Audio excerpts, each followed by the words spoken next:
IB Nation, welcome back to another edition of the Irish Breakdown podcast brought to you by our friends at FanDuel.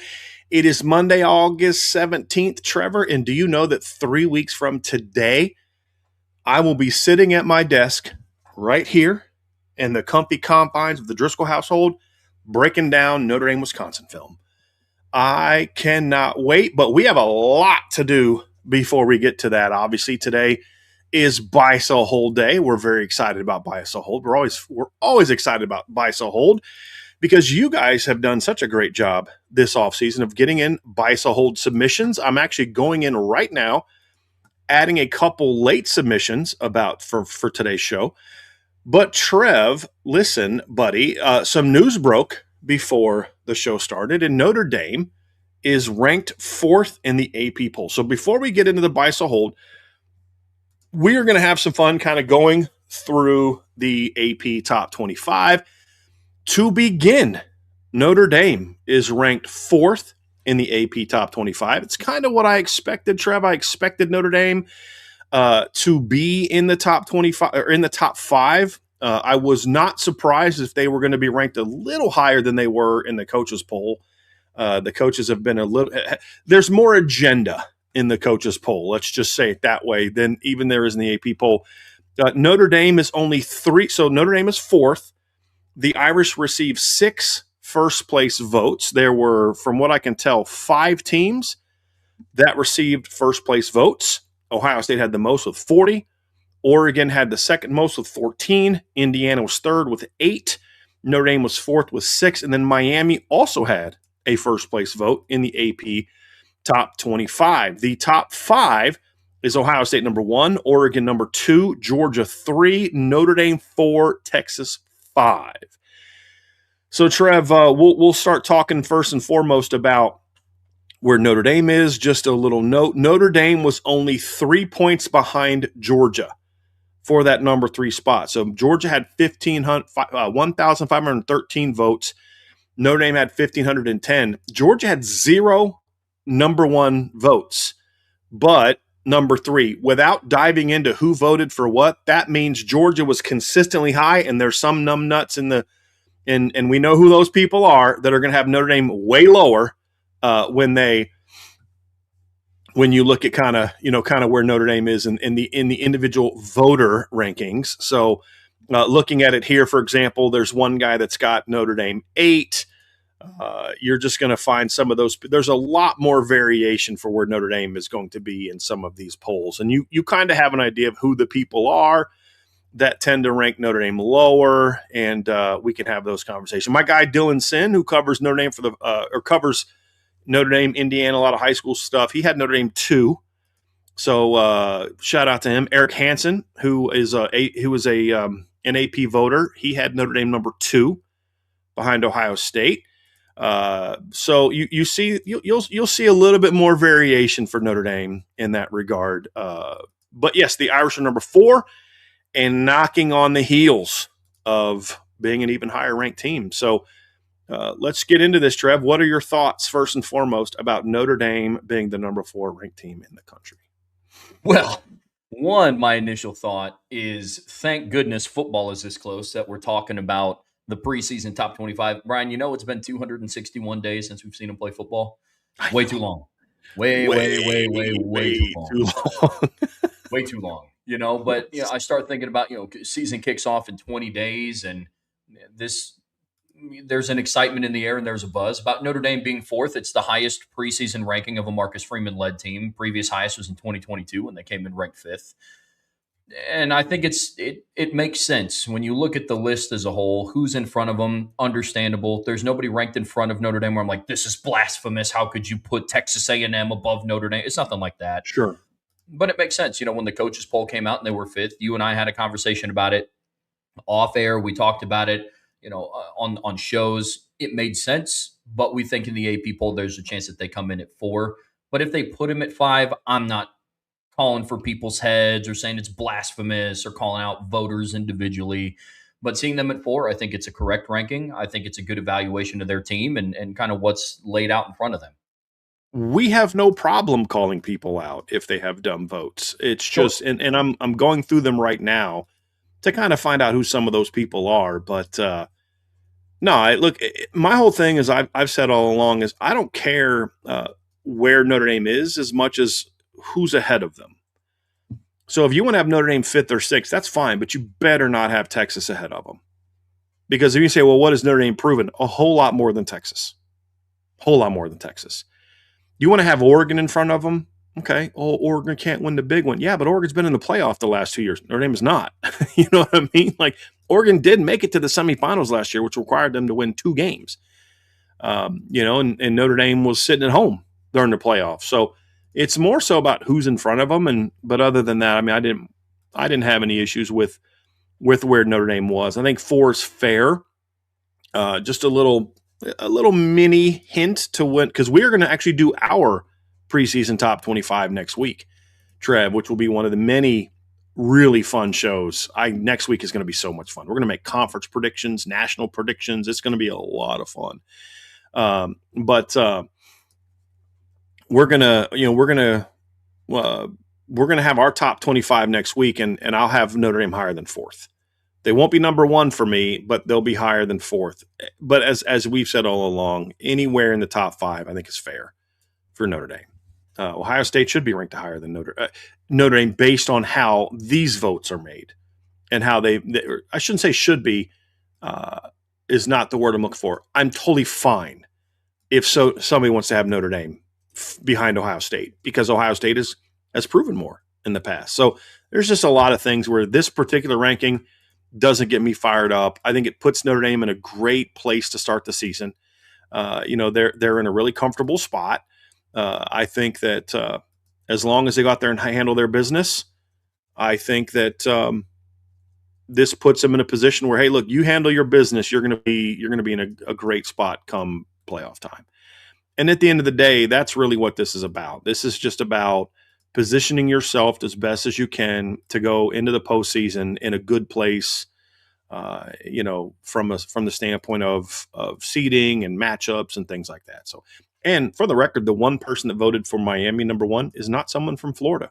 I'm actually going through the rankings now, and I'm going to write down everybody that has Notre Dame number 1 just to give you guys that information and see if there's any weird, who might be the people that have Notre Dame a lot lower than normal. But so far, I haven't seen that. I've only seen one person that's got them outside the top 7.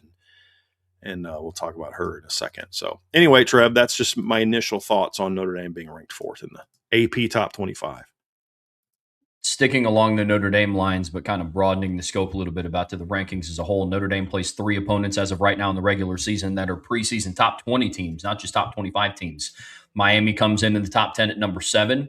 BYU, the Cougars out of the Big 12 come in at number 14, and the SMU Mustangs out of the ACC come in ranked at number 19th in the Associated Press's preseason poll, which is that I think that's good, generating buzz for Notre Dame, and it's kind of that counterweight to the notion that they play quote unquote nobody. Mm-hmm. Amongst the fan base, they might play nobody, but I think the voters recognize that BYU and SMU are more quality opponents than maybe what their namesake or the logo on their helmet may provide either. So I think that's a good piece for Notre Dame. As of right now, they have 3. Would not shock me if at some point in time, like we've seen the last 2 seasons under Brian Newberry, Navy hops themselves into the top 25. Mm-hmm.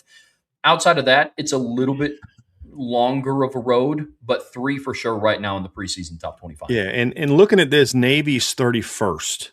So they're the 6th team out of receiving votes. Same amount of votes as South Carolina, more votes than Illinois, Vanderbilt, Pitt, Virginia Tech, Minnesota, Georgia Tech, James Madison, Auburn, and Memphis and Virginia. Virginia only getting 1 top 20 vote. 5 vote. I found very interesting. Yeah, they got the same numbers Western Michigan. That was a little bit interesting, but yeah, 3 teams inside the top 20, with 1 team in the top 10 and another pushing for the top 10, I think does put in another team. So you have 4 opponents that voters view as of the top 31 teams in the country. Are there other teams with more? Yeah, there are other teams with more. Again, we're not saying Notre Dame has a gauntlet of a schedule in 2026. It's more so pushing back on the notion, like you said, Trev, that it's this cakewalk or that it's a cupcake schedule or whatever else. I think that's the thing that I push back on. And for example, I've said before, I went on a I went on a show this summer with a debate show with a Miami writer. Nice guy. Really enjoyed the show. But like at one point in time, he kind of got into the kind of lazy, talking point thing, not building a reality about how Notre Dame has a cupcake schedule. Notre Dame plays 3 ranked teams in the top 25. Do you know how many top 25 teams are on Miami's schedule? Guess 1. Bingo. Man. One. And that's Notre Dame. If you take Miami off of Notre Dame's, they still play 14 and 19. So Notre Dame plays more ACC top 25 teams than Miami does. Just thought I'd point that out. Now Clemson's who's sitting the there favorite on 26. FanDuel to win the ACC? I mean, that's well, Notre Dame, Miami. But yes, now Clemson's at 26. But the next closest ACC team after Clemson at 26 is Pitt. And they're 32, 33, 34. They're 36. They only had 7 votes. To give you some context, Trev, Clemson's right outside the top 25. Oh, I'm sorry. There is a second ACC team in the top 25, or a third ACC top 25. That's Louisville, but Miami doesn't play them. So Miami doesn't play the next highest ranked ACC team, the next highest ranked ACC team. It's not until you get to Clemson, who's just outside. But Clemson has 112 votes, 5 out of the top 25. The next number 4 ACC team after Miami is Pitt at 7. They have 7 votes. So they're a long way away from having that team. So just kind of goes to show a little bit that Notre Dame schedule isn't as soft as people make it out to be this year. So, but yeah, I thought that was an interesting piece. Let's talk about a couple other things, Travis. We're not going to spend a lot of time on this. We're just going to kind of go through it here real quick. But just a few other things I'd like to point out this year that Notre Dame plays 3 top 25 teams. Indiana plays 4. So being in a conference only gives them one additional team, right? So they play number 1 Ohio State. They play number 14 USC, tied for 14th with BYU. Number 16 Washington, number 7 or 16 Michigan, number 17 Washington are the teams that they play. So it's going to be an interesting, fun year. Ohio State being number 1, Trev, I'm fine with that. I wouldn't do it. I'm a little puzzled with this notion that Ohio State is a no-brainer number 1 team that some people have. I don't get that as to why that is. They lost they lost 4 top 11 draft picks off last year. A team that lost the Big Ten title game and then lost their first playoff game. I'm a little surprised by that, to be honest with you. But I think part of that is they're not going to make Indiana number 1. I mean, I think they should, but they're not gonna.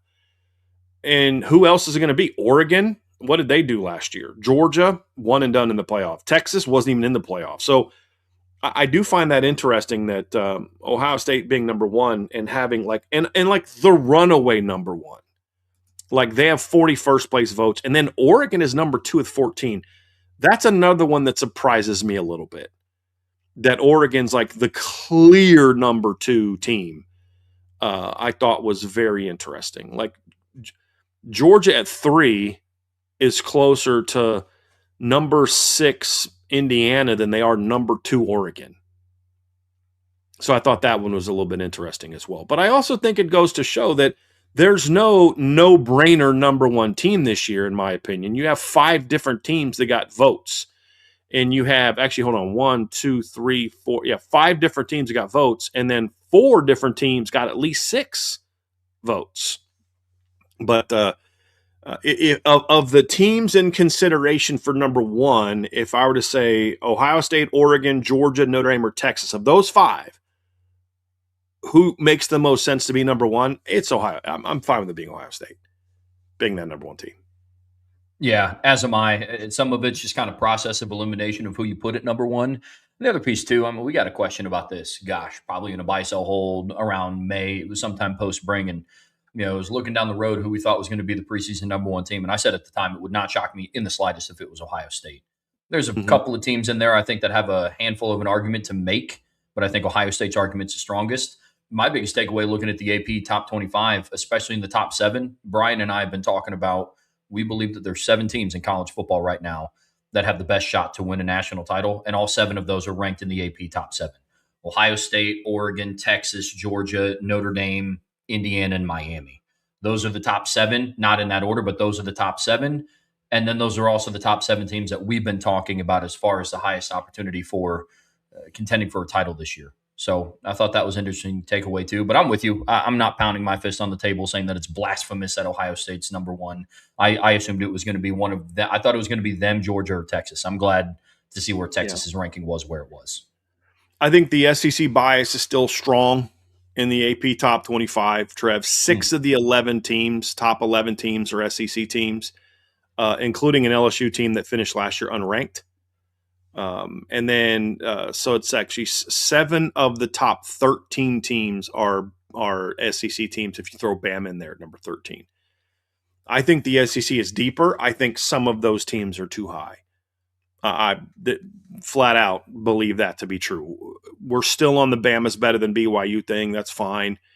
But at the same time, it's like, well, who are you going to put ahead of them? BYU, USC, Michigan, Washington, Penn State at 18, SMU, Tennessee, Utah, Iowa, Houston, Louisville, and Missouri. It just speaks to, I think some of these teams are overrated. But who are you going to put ahead of them? Because there's a lot of question marks. It's like what we've said at the beginning, Trev. The top 7 teams in this poll are Ohio State, Oregon, Georgia, Notre Dame, Texas, Indiana, Miami. That's exactly who we've said are the top 7 teams this entire offseason. After that, there's some conversation to be had. And it's kind of funny because like the way that it shows up on my desktop, it ranks the top 7, and there's this big space for where an advertisement is supposed to go. And I'm like, that's kind of poetic, because I think right now that is a very fair way to separate right now the kind of who I think are in the, and then the next one is A&M, Ole Miss, Oklahoma, LSU, Texas Tech, Bama, BYU. Then there's this another gap, and then it's like USC, Michigan, Washington. So like the advertisement's like perfectly spaced the way these tiers should go in the ranking. But I do think that those are, I mean, like LSU could end up being really good. I don't know that LSU should be ranked ahead of Texas Tech right now. I don't know that LSU should be ranked ahead of Alabama or BYU right now. They could be. With some of these teams with new coaches that have rebuilt their rosters through the portal, I would just like to see the voters have to have them prove it first a little bit. You know what I mean? Like, I'm cool being excited about what LSU can do, but like, let's put them down at like 18 or 19 and have them earn their way up. Because with their schedule, they'll be able to earn their way up. There's even some games on LSU's schedule that if they play a 4-quarter knockdown, drag out, 1-possession game, they may go up in my rankings based on where I'm going to have them, because it shows like, hey, they went on the road and took that team down to the wire.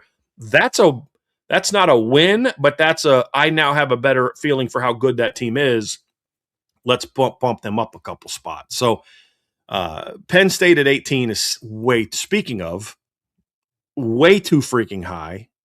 I'll just give you another little sneak peek, folks. Penn State will not be in my top 25 next week when we do our preseason top 25. They will not, because this notion that Penn State's this loaded roster, all the dudes they had from 2 years ago are gone, and they've basically been rebuilt with the top players from an 8-4 Iowa State team.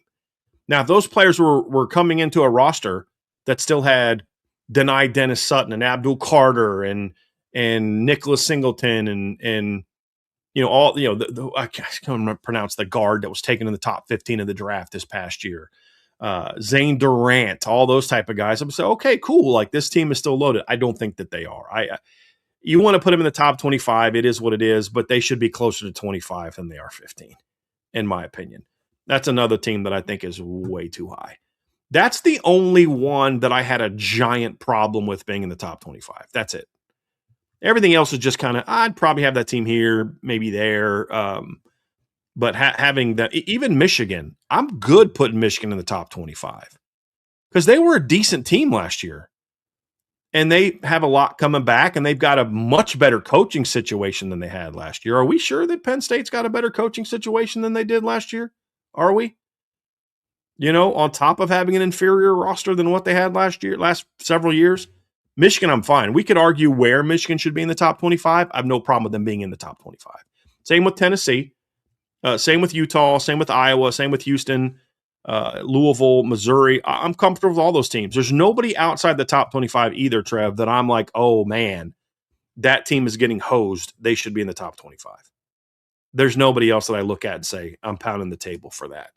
I would drop out Penn State, and I'd put in Clemson. I'd put in Navy. There's a lot of teams I'd put in before I'd put in Penn State. But that's the only one where I'm like, dude, really?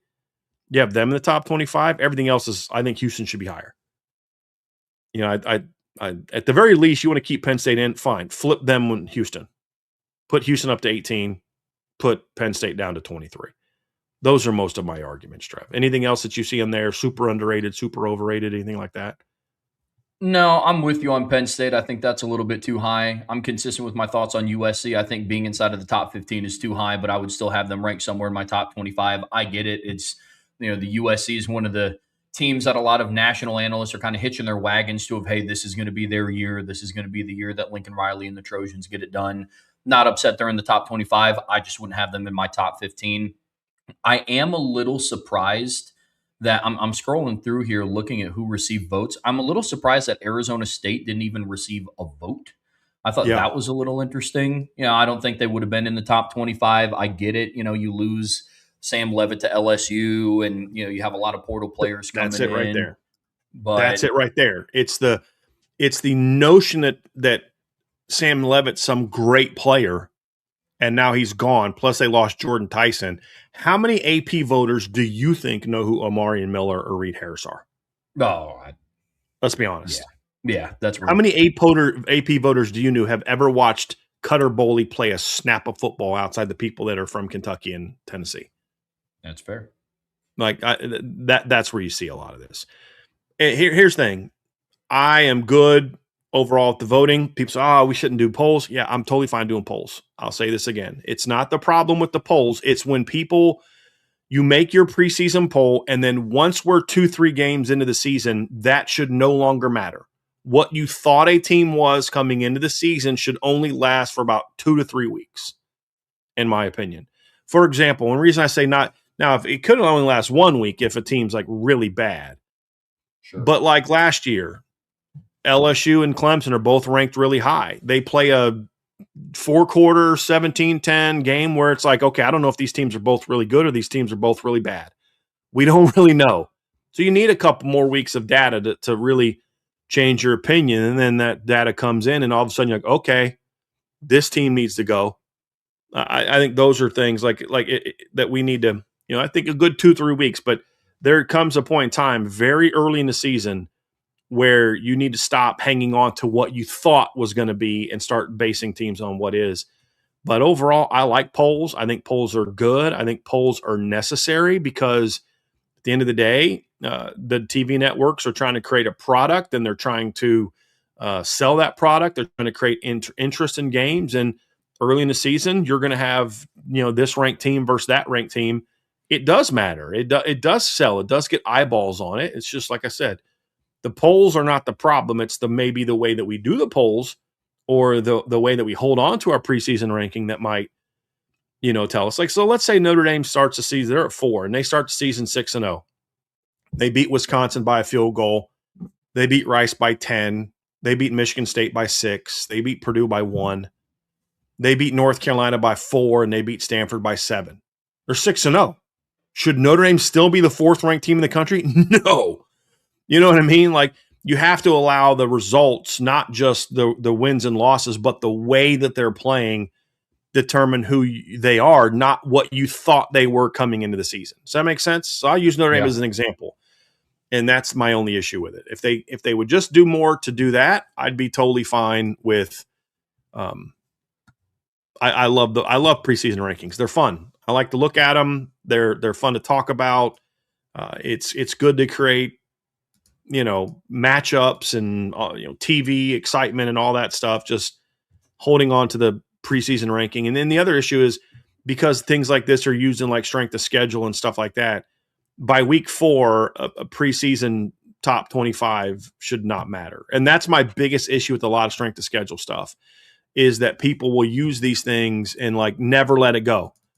Well, this team is really good. This SEC team is really good because they beat so and so who was the preseason number whatever team. It's like, well, yeah, that's fine, but that wasn't based off what they actually are this year. So if a team finishes unranked, then they're not good. It's like saying, hey, Brian Kelly beat the number 15 team in the country in 2015. Yeah, Georgia Tech, who finished 3-9. You know what I mean? But then it's like, okay, 2013, they beat an unranked Michigan State team who finished 13-1 and ranked number 3. What better define the quality of that win? The fact that Georgia Tech was ranked preseason number 15 or 13, or and Michigan State was unranked, or what they were at the end. And that's what my big issue is. Get rid of the what they were preseason should not matter by week 4. It shouldn't. So that's my final thoughts on the top 25. Brian, it is time to dive into the buy, sell, hold here on the Irish Breakdown podcast, brought to you by our friends over at FanDuel, something that we love doing here. Now, the time on buy, sell, hold right now is dwindling a little bit because Notre Dame is 20 days away from kickoff. Now, it comes back in the bye week, and then obviously it'll be back at the end of the regular season when we start getting into the offseason, postseason, things like that. But you guys have been making our job know. Please believe us when we say it's been making our job a heck of a lot easier with the amount of quality submissions that you guys are putting in. I don't think that this week is any sort of an exception, but this is something we like to do for our premium message board members. See it scrolling down there at the bottom of the screen, boards@irishbreakdown.com. This isn't like a mailbag, so if you just throw it in the chat, we won't be able to answer it unless you put it in the form of a super chat. We will get it answered. But, Brian, we got a lot of great submissions so far today. Yes. Let's start off before we get into the buy sell holds. We did have a super chat that I think is relevant to the top 25 conversation we just had. So let's bring this one up from Iden Benami here real quick. Appreciate the super chat, Iden. Buy, sell, hold. Only 7 teams have a chance to win the ship. I'll say this: yes and no. Yes, based on what we know about teams right now. I literally think the only teams capable of winning a championship this year are the top 7 teams in the AP poll. I think they got the top 7 right. We could debate the order in which the top 7 is, and I don't even have a huge debate with it. I'd probably put Miami ahead of Texas and some things like that. I'm going to be a little bit lower on Texas at the end of the offseason than I was maybe at the beginning, because I do have a bit of I need to see it kind of thing from them a little bit. But that's a minor quibble. I'd have Indiana a little higher. There's just some different but the 7, they got the 7 right. And they got most of the top 10 right, in my opinion. I think A&M's probably the only one I have a giant problem with, to be honest with you. But I can't say that for sure because I haven't done my top 10 yet. I have some ideas on what it's going to be, but I think those are the 7 teams that have it. But as I just said at the end of the top 25 thing I did, that's my feeling going in. But you need to be able to kind of allow yourself to say, hey, boy, this A&M team's a lot better than I thought it was going to be. Or this Ole Miss team is a contender again. I thought they were going to take a step back, but boy, Pete Golding's got them going. Or this team at number 17 or this team at number 18, boy, they're way better than I thought they were. They got a shot to win it all. So right now, I believe that there's only 7 that have a shot to win, so I will buy that. But I will simply say that that's based on our preseason opinion of what these teams are. As teams start to show themselves, that number may shrink. Hey, look, man, we're now 6 weeks into the season. We know these teams have proven themselves. Notre Dame, we'll find out in a week because they play BYU next week.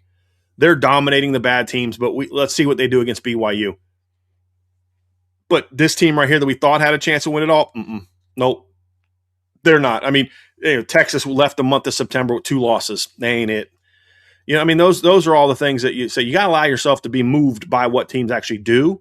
But based on what we know right now, I think 7 is the number that I would say. Yeah, I think all 7 of those top 7 teams have an opportunity to varying degrees and confidences and whatever. But those would be my 7 that I think have the best shot to win it all. And I think there's a big drop off after number 7.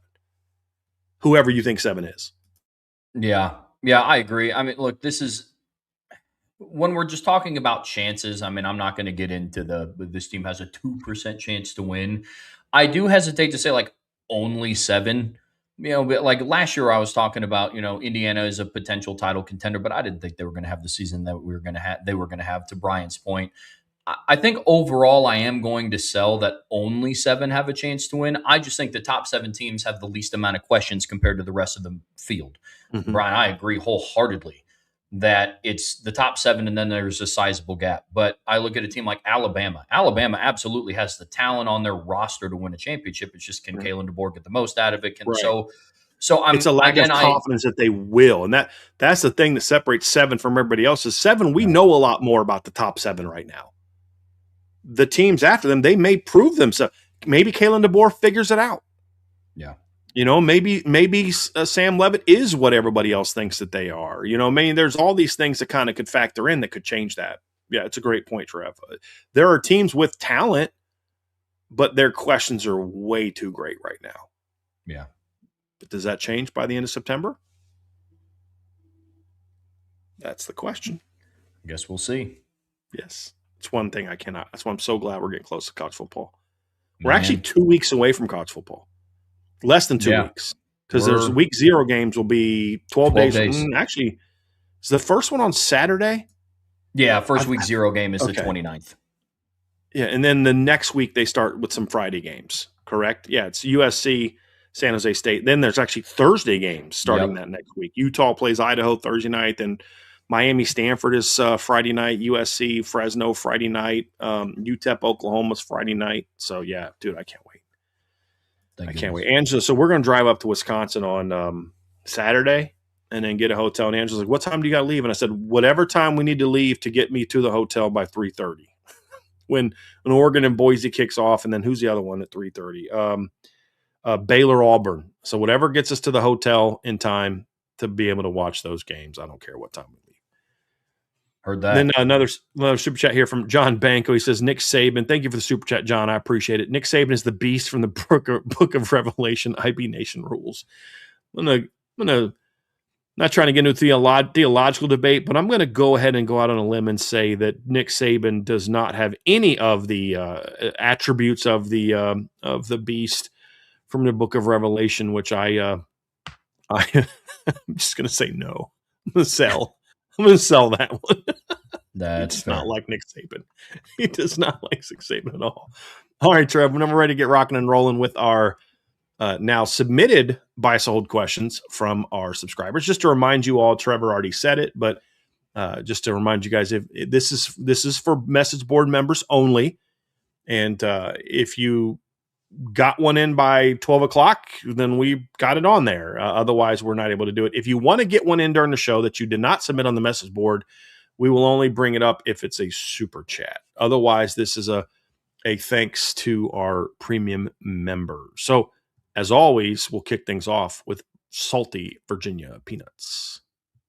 Buy, sell, hold. If you had to remove the top 2 members of a position group and Notre Dame was still to reach the playoffs and win at least one game, you would choose the tight ends, and if not, then the linebackers, and there is no third choice. Well, I would say yes to the tight ends. I would buy, and we're talking position players because I'm not going to cheat and be like, well, your third kicker is Eric Schmidt, and go position players. I would say I'd buy tight ends. I would also buy linebackers. I'm gonna sell that there is no third choice though, because let's just say hypothetically that Leonard Moore is declared ineligible for the season because he's too tall to play corner. Let's do something silly, so I don't have to talk about an injury or some other thing, right? Sure. And Christian Gray is deemed, they ban all number 29s for the season. Okay, so you don't have Christian Gray or Leonard Moore this year.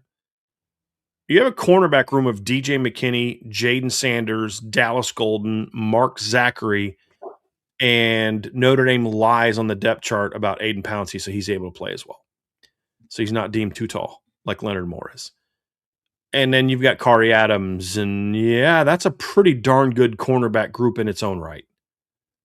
So I would throw cornerbacks in there as well, which is partly why the cornerbacks were ranked so high for us and why they were the number one position group that we had on the roster, is not just because of Leonard Moore, but because there's exceptional depth there. Is it harder? Is the margin for error smaller if you don't have those two players? Certainly. But Trev, think about it. Jaden Sanders, DJ McKinney, Dallas Golden are your starting corners and nickel. And you've got Mark Zachary, who maybe he's starting, but that four creates your starting lineup. Then you also have Aiden Pouncey, and you also have Kari Adams. That's still a better cornerback room than just about everyone on your roster, on your schedule, outside of maybe Miami and BYU. I'd say Miami because not as proven as Miami's group, but I would take that group over BYU's because the depth is way better. So, yeah, I would still say corner is in that conversation for me. So I'm going to sell the last part about there's no third choice. Yeah, I'm with you. I'm selling the last part as well, that there's no third choice. I'll be honest, I didn't even think about corner because in my mind, I immediately go to Leonard Moore is the best player on the team. I went to D tackle. Let's say there's a world where you remove Jason Onye and Armel Mukum. Oh, shoot, I guess Notre Dame rolls into a postseason game with Tion Gray, Francis Brew, and Elijah Hughes and Cole Mullins. And I think they'd be just fine in there Elijah too. Golden. Yeah. Yeah. Yeah. It's a good one. That was the other position that I thought of. So, yes, I buy the first two. I'm selling the third You option. could make a case for receiver as well. I mean, let's just say you don't have Faison at Greathouse. If Micah Gilbert is what we hope he can be, if you've got Cam Williams, you've got Logan Saldate, you still have Mylan Graham, you've got Quincy Porter at some point in time this year, you've got Caden Finley, Bubba Frazier. Did I mention Elijah Burris yet? That's another one. But again, all of those would require someone to step up beyond what they've shown so far. The point is there's talent there. Yeah. A lot of talent there. So I definitely sell the notion that there's no third choice. I think that's a great point, Trev. Corner, D tackle, and potentially receiver. Yeah, those are all good ones. Yeah. Good start. Show you the depth. Absolutely. Oh, no question, Trev. It's an incredibly deep team. Now, there's a couple positions where you go beyond the first one, you're in trouble. Yeah. But I mean, we could have done running back. Just thought of that one. If you go into the season and your running back trio is Nolan James Jr., Javian Osborne, and Jonas Walton in whatever combination you want to put them in, Notre Dame's going to be all right. Yeah. They're going to be all right. By the way, I forgot to mention this.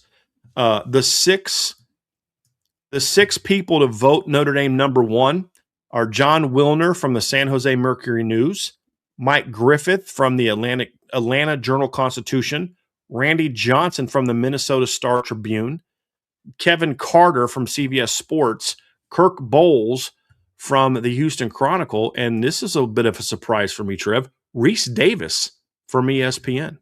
How about the six to rank Notre Dame as the number one team in the country. So I thought that was very interesting. And Randy Johnson for the Minnesota Star Tribune is not that Randy Johnson. He's someone who actually covers the Gophers for the Minnesota Star Tribune. Chelsea Brown from KCRG TV is the only person that had Notre Dame lower than 7. She had him at 10. So I don't think Chelsea watches a lot of college football. That's all right. So, Chelsea. yeah. Yep, it's all good. I just wanted to make that. I forgot to give that. I said I was going to give that info, and I forgot to give that info. But yes, Reese Davis from ESPN surprised me. Surprised me very much. That? Yeah. His actually overall was he had Notre Dame number 1. He had Ohio State 2, Indiana 3, Miami 4, Oregon 5. His first SEC team was not until Georgia at 6. Texas at 7, Ole Miss at 8, Texas Tech at 9, BYU at 10. He has SMU at 15. So if I hear Reese Davis make one comment ever about Notre Dame's schedule this year that's negative, I'm going to remind him that 3 Notre Dame opponents are ranked in the top 15, including the number 4, the number 10, and the number 15 teams in the country. So I thought that was very interesting as well. So good deal. We got a buy so hold in here from Charlie P. 123. Because of the expanded playoff format, which will most likely only grow even larger in the future, and the toll this longer season has on the program, we will never see back-to-back national champions again in college football. I'll sell that. I think this notion that the bigger playoff makes it harder to repeat is, I think, backwards. Because I would argue it's easier in that more teams have a chance. It wasn't that long ago that when you went into the postseason, it wasn't more than 3 or 4 teams had a chance to win it all. You could be number 5 and get knocked out. I mean, there were years where, you had teams like USC 03. Oh, man, there was a 4-team playoff back then. I'd have loved to seen that one. So I don't agree with that. I think that in an era where the committee decided who won it, and then in an era where there was a 4-team playoff, there was a lot less margin for error for teams to repeat, which is why we saw so few teams repeat. Georgia 21-2, you had Bama 11-12, so you went a decade. Unless I'm forgetting someone, Trev, you went a decade between repeats. And then before that, what was the previous repeat before that? Wasn't it all the way back to Nebraska in 94, 95? Because you had Florida in 96, right? 97 was Michigan and Nebraska. 98 was Tennessee. 99 was Florida State. 2000 was Oklahoma. 01 was Miami. 02 was Ohio State. 03 was wasn't that the year where USC tied with LSU, right? Wasn't that 03 or was that 04? And then 04 was, I think, USC, right? Wasn't USC the outright in 04? I believe. I thought so, yes. Yeah, and then so 03 was LSU, and then 05 was Texas, 06 was Florida, 07 was LSU, 08 was Florida, 09 was Bama, 10 was Auburn. So USC was a split. They won, I think, the AP, or I think they won the coaches poll in 03 and then won both in 04. I don't really count that as back-to-back because they didn't, because you could argue that LSU was the champ that year because they won the AP Top 25. So you went 94-95, and then you didn't get another title back-to-back until 11 and 12, and then you went another decade before your next back-to-back. And then before Nebraska 94-95, you went a little bit further. You went even before that. I mean, it was a ways away. I don't think there was a back-to-back national champion in the 80s. I'm going to go look for that real quick, Trev. But I don't think it's any harder now than it was then, because now there's an opportunity where the number one team or your toughest matchup could end up getting knocked out by somebody else. You don't even have to always beat the number 1 or number 2 team. The number 1 or number 2 team could get taken care of by somebody else. So that's kind of where I'm at. So before Nebraska in 1994-95, the last team to repeat 2 years in a row without like splitting it. So like just outright, they're the champs, no split vote, nothing like that. Before 94-95, you have to go all the way back to 55 and 56 with Oklahoma. And then before that, it was 46 and 47 Notre Dame. So repeating has always been hard. And I don't think it's going to be any harder now than it was then. It's just different. So I'll sell that. I'm selling it as well. I mean, to Brian's point, it'll be exceptionally difficult. And the added piece, I wouldn't even say the difficulties the ever expanding college football playoffs, because I do buy that it's going to just continue to get bigger with future seasons. I'd be remiss if I said that I thought that 24 was the highest that they would go. Like, if you go to 24, then you might as well go to 36, so on and so forth. Different conversation for a different day. But when I look at this, I think the hardest part for programs to repeat is the portal era and the NIL, because rosters fluctuate from year to year. So now you're kind of narrowing the scope of the amount of teams that can go back to back. Those are the teams like the Notre Dames, the Ohio States, the Oregons, teams that have a very, very high retention rate. But I'm still selling that it's never. There's very few things in college football that we'll, never see again. Like I was going back through the old Notre Dame record book, and in like 1913 or whatever, they allowed 0.0 points per game in 1913. That will never happen again. I can confidently say that they could play a bunch of G5 teams from games 1 through 12. That will never happen again. to allow 0 Who points did over the that? course of a season. Notre Dame did. Wow. It was something like In what year? 1913 or something. One of Okay. the program record overall for points per game allowed in a season was like 0.0. And it was in like the early 1900s when they were Gotcha. playing Yeah. like medical Wasn't school. wasn't 13. I know, and I'm looking at it now, just crazy. In 19, just to kind of go through it, 1911, they allowed 9 points in 8 games. 9 points. They allowed 6 in one and 3 in another. That's ridiculous. But yeah, like to your point, it's impossible. Certain records are impossible to break. Yeah, you're absolutely correct. Yeah, those are the only absolutes in college football that I will say never again. Or like the Georgia Tech beating that one team way back when, Cumberland. like Yeah. 200 and something to 0. Like I'm Well, confident in saying that will never happen.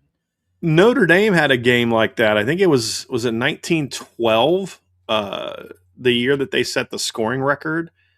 It was, let me look it up here real quick, Trev.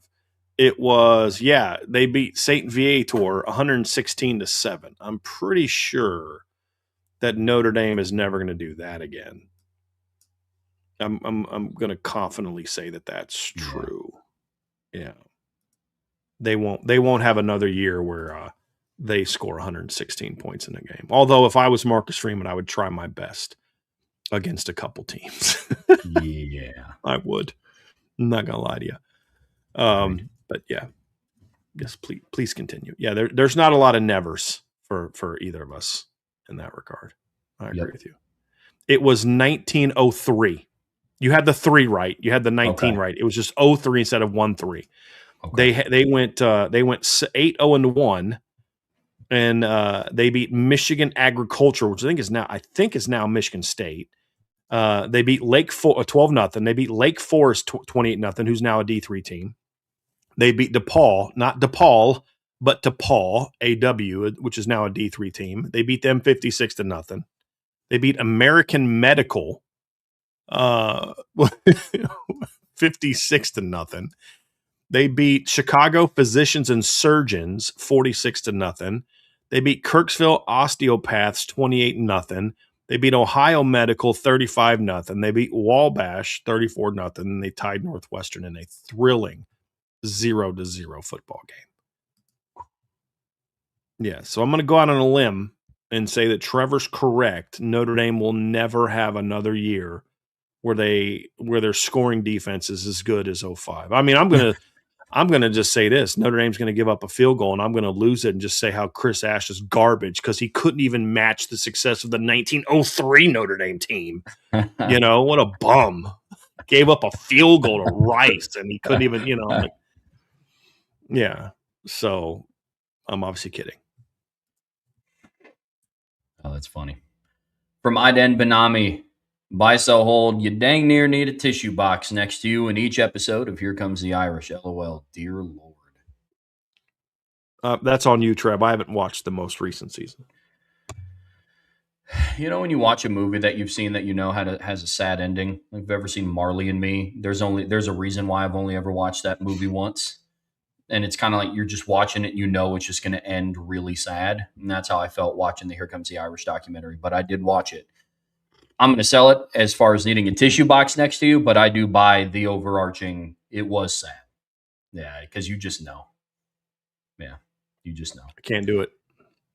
I don't blame you. Don't blame me at all. Another one from my den. Notre Dame has no one on their 2028 quarterback board as of right now. Sell. They definitely have guys. I want to just say this because I know that there are people at Notre Dame and different places that watch our show and take notes of. I chose not to watch Here Come the Irish because it will just hurt too much. Not because I have a problem with them doing the show. I think they do great work. I think it's an awesome thing for the fans. It's just for me, I don't want to relive that again. So this will make sure that my reasoning for there's no protest. There's no, I'm not buying Peacock. I have Peacock. I'm not, what I mean? It's just, it'll sting too much. That's the only reason why.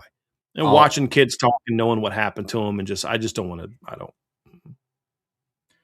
Nope. I will say this. The thing that I do have made up in my mind is if they do it again this year, which I hope that they do, and Notre Dame goes on There- to win a title, I will rewatch the yes. 2025 season of Here Comes the Irish again, because it'd Yes. almost have Yep. that like Infinity War Endgame feel to it, where it's like the Yep. ending is so sad, but then you know what's coming down the pipe. That's what I would I do. hated it in Infinity War. Hated it, hated it, hated it, hated it because of how it ended. And it's like they lost the whole time. What I mean? It just never Mhm. went well for them. But it was easier to watch in Infinity War after Endgame. That's a great analogy. Yes, I will do the same if Notre Dame wins it all this year, and I'm hopeful that there's a season 3 of Here Come the Irish. We'll see. I don't know that they've announced it or not yet. I'm hopeful, but if they do win it all this year, Trev, I will. I'm with you. I will go back and watch season 2. I will go. I will do that. Yep. Then another one from my den is sweet tea with lemon in North Carolina is a better victory drink than a spotted cow, which is a popular beer in Lambeau. I'll buy that because I don't drink beer. I would rather honestly have neither. I'm not a big sweet tea fan, so I'm trying to not have a lot of sugar. But I'm certain that a sweet tea is going to be better than a beer, especially one called the Spotted Cow. But that's mainly because I don't drink beer. That's fair. What say you, I'm Trev? buying. I'm buying this anyways as a beer drinker. Look, I think the spotted cow's fine. In college, I had a couple buddies that lived up in Wisconsin. They brought it down with them once. I tried it. They said it was the best thing ever. It was fine. But in general, I'm still taking a sweet tea with lemonade over it anyways. Sign me up for an Arnold Palmer any day of the week. There you go. From I love this name, by the way. I That's love this so person's funny. username. I freaking love this person's username. Yes. Buys a hold from Ann Arbor peaked in high school. If Notre Dame wins a national championship this year, the recruiting uptick can be even more ridiculous than the heater that they've been on. Oh, certainly a buy. That's absolutely a buy. I think, especially if they, let's just say they win it all this year and Marcus Freeman announces shortly afterwards he's not going anywhere. Certainly. Notre Dame will become an even more of a juggernaut than they are now. Yeah, agree completely. For This 2 is reasons. also, 1, it's the place they're going to want to be, and 2, they're going to be raking in even more dough than they are now.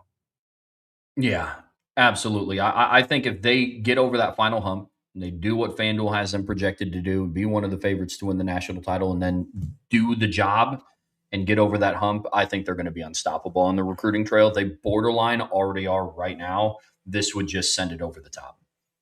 Yep. Agree. From Pat Tillman deserves a day, this offseason has been filled with the oddest takes ever. I'll buy that, and I'll buy that Pat Tillman deserves a day as being kind. I think it's just downright stupid. I don't think also that it's a coincidence that these takes are coming out at a time when the algorithm on Google and YouTube and different things has become harder to generate revenue with just normal news and notes and normal analysis. It is a lot harder. Look, you want to know why clickbait and grifting has become such a thing? One, it's just there's just a lot of very dumb, gullible people out there. That's always been true.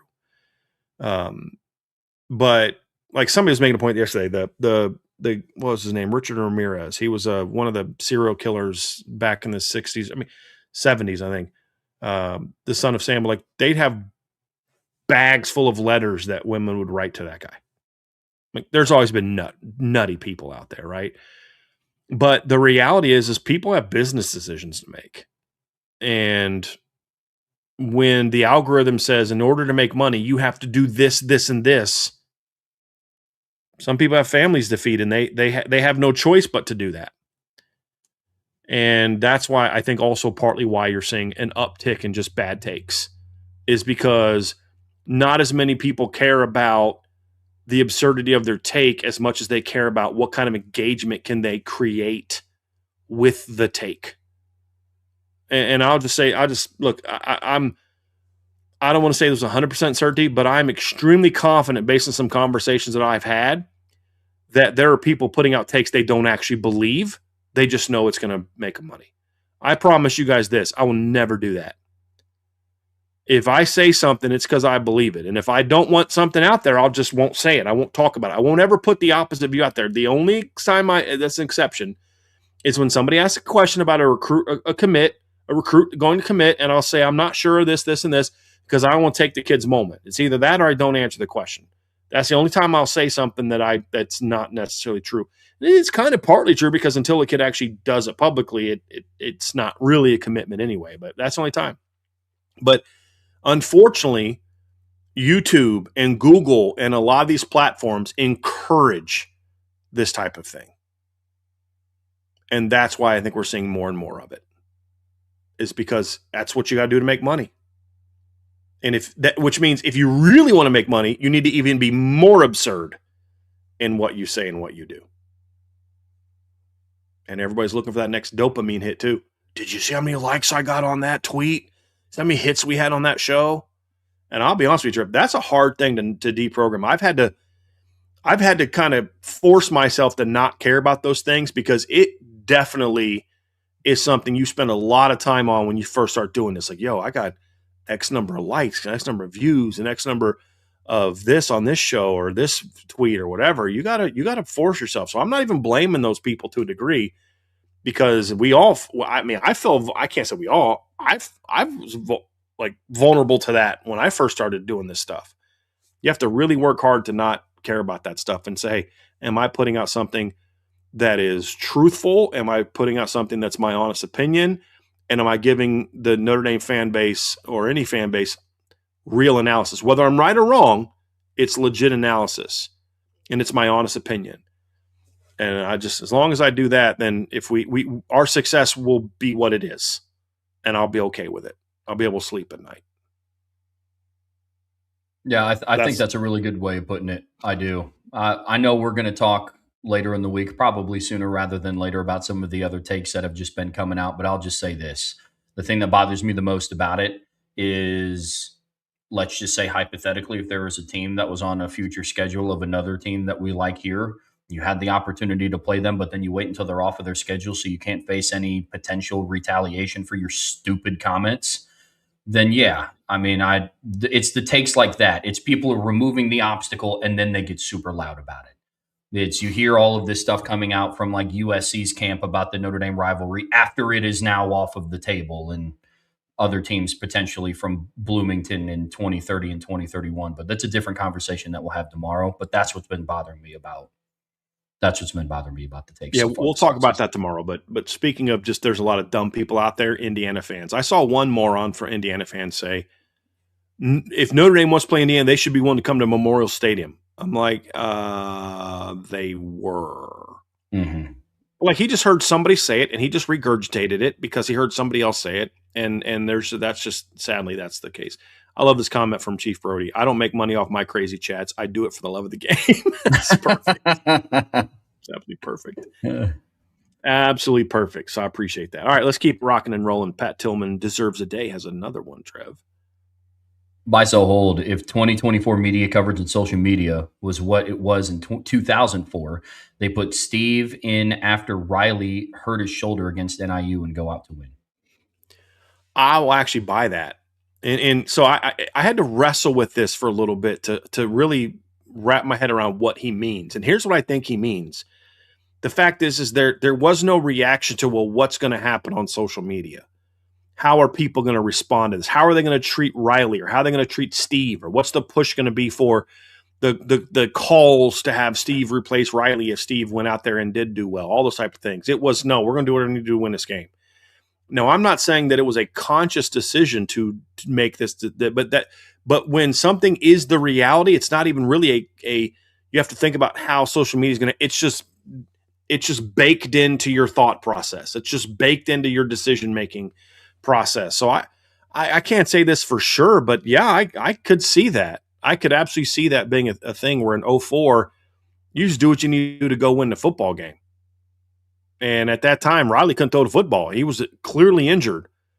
Let Steve go out there and hopefully win that game, and then let him play against Purdue the next week, and then let Riley heal up, and Riley comes back because you needed him to go on that run. So yes, I'll buy that. I'll buy that. I can't say for sure, but I'll buy that as a legit possibility that if we were still, if social media wasn't really a thing and media coverage was still being done the way it was back then, which was much more talk shows and newspapers and things like that, where it was actually like real journalism and real analysis as opposed to what we have now on social media, I do think decision making would be a little bit different for some people. That's fair. Very fair. Yeah, I'll buy that as well. I mean, shoot, we even saw glimpses of it in 2012 whenever Tommy Reese would have to come in and play, kind of relief pitcher a little bit forever, Mhm. whether he wasn't having it that game or he just wasn't on or he got Yeah. hurt because I know he got concussed a couple of times. It was in Right. the post game press Yeah. conference. Brian Kelly was always Ev's our guy. Ev's our guy. Tommy Reese did a good job of coming in, but Ev's our guy. You fast forward that 12 more years from that point. Yeah, that's a buy for me as well. Yeah, because I mean, Ever obviously came in against Stanford or Tommy came in against Stanford because Ever got hurt. Came in for a series against Oklahoma because Ever got hurt. Started BYU because Ever got hurt. But he came in against Purdue for performance. He came in against Michigan for performance. And also there was a trust that Tommy could run the 2-minute drill late in the game kind of thing. I think that was the situation against Yep. Purdue. So absolutely correct. Would Brian Kelly have made the decision the same way in 2024? If he, if you flip, it's a great question. Great question. Then another one from Pat Tillman deserves a day. If Penn State had joined the Big East, it would have been a win-win for both. Agree completely. Yeah, the one regret that I have about the realignment, I wish that Penn State and Miami would have joined the Big East. I really do. Yeah. Because I think that might have been enough to save the Big East. Because I think their football conference could have been legit enough. Like they went and ruined the basketball conference for football. There's a great 30 for 30 on it. But that's because they were adding a bunch of not great football programs. It was Boston College and Pitt and teams like that. Because like a lot of the Big East teams back in the day didn't have football teams, or if they did have football teams, it was like 1AA teams, right? It was like Georgetown had actually Boston College was already part of it, but like the original Big East was Boston College, UConn, Georgetown, Providence, St. John, Seton Hall, and Syracuse. So Syracuse had a D1 football team, and Boston College had a D1 football team. That's it. UConn at the time was FCS. Georgetown was FCS. St. John's had a football team at the time, and they were FCS. I don't believe Providence and Seton Hall had football. So in order to become a football conference, and this started in like the late 80s and early 90s, that's when they added teams like, that's why Pitt was added. That's why Rutgers was added. That's why I'm going to go through here and just kind of find that first expansion. But you had, let me go here real quick. You had, give me a second. Where's the order in which teams were added? So yeah, you had, let's go here real quick. Yeah, but like in 2013, you had a bunch of teams, added. Cincinnati, Louisville, people like that. But I'm trying to find the original, like where those teams came from, and I cannot find it. But you had a lot of different teams added to the mix because of football. I think Miami for a short period of time did join the Big East before going to the ACC because the Big East was failing. But you added Miami for football. You added Pitt for football. You added Rutgers for football. You added Cincinnati eventually for football. You added West Virginia for football. And those teams were good, but they weren't big markets. I think Penn State would have been one that might have moved the needle a little bit, in my opinion. If you think about it, in the late 90s and early 2000s, like Miami and Penn State were two really good football teams. So maybe it would have been enough to save them. Maybe not. I don't know. But yeah, it's going to be interesting. Yeah, agreed. I think Penn State joining the Big East, Miami staying or joining the Big East would have done the same for the Big 12 if Oklahoma and Texas would have stayed. I think it would have been a win-win for both of those programs too. Yeah. More so Oklahoma in the Big 12. I mean, we talked about it on the show from like what 2000 to 2020, they won the conference like 15 times. It kind of would have had a similar impact. I'm with you. But they had to follow Texas around like a whipped puppy. Yeah. So in 91 it was Miami, Rutgers, Temple, Virginia Tech, and West Virginia joined as as football members in 1991. And then Notre Dame joined in Notre Dame joined in 95 as a basketball, other sports. And then they obviously played a lot of those teams. So that was the early expansion that I was referring to that added to that. Yep. From Moneybag Jake, you made a comment on Friday's show, may have been misspoken, about how the number 2 quarterback job is between the freshmen. If that's true, buy, sell, hold, the 2 freshmen have already moved past Blake Hebert. Well, I mean, he wasn't at practice for a week. So, yeah, they kind of moved past him. He was back at practice on yesterday. But I felt Noah Grubbs passed up Blake Hebert in the spring, just my opinion. And then Teddy Gerard gets here and Blake Hebert's gone for a week. I don't know why he was gone. I'm not making light of him being gone, any of those type of things. I'm simply pointing out that the reality. And so a guy that was battling to hang on to the number 2 job anyway, then misses basically almost a week of fall camp. Yeah, it's going to be a problem. So no, I didn't misspeak at all, because when I made that comment, Blake Hebert wasn't even practicing. So no, I didn't misspeak, and I do believe that they either have moved past him or it's only a matter of time. Then another one from Moneybag Jake, buy, sell, hold, the more position battles Notre Dame has speaks to the depth and talent of this team, which is a big positive.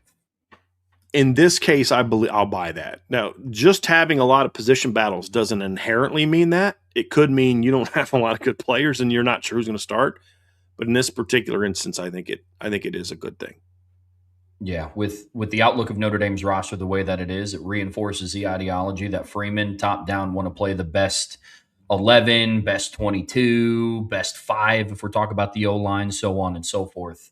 Yeah, I think it's a good thing for Notre Dame. I agree with you. Some more from Moneybag Jake, buy, sell, hold. Although the boundary position is uncertain right now, the talent in the room alleviates most of, if not all of, your concerns. No, it doesn't. It doesn't really do that, because talent. Look, I'm been doing this long enough to know I'm just kind of trying to kind of bring my inner Brian Kelly, just constantly reminding people how long I've been doing this. I've been doing this for 15 years, man. Talent only takes you so far, right? It only takes you so far. I need to see production. Talent in the room doesn't alleviate my concerns. It makes me hopeful that my concerns can be alleviated. They won't be alleviated until I see it.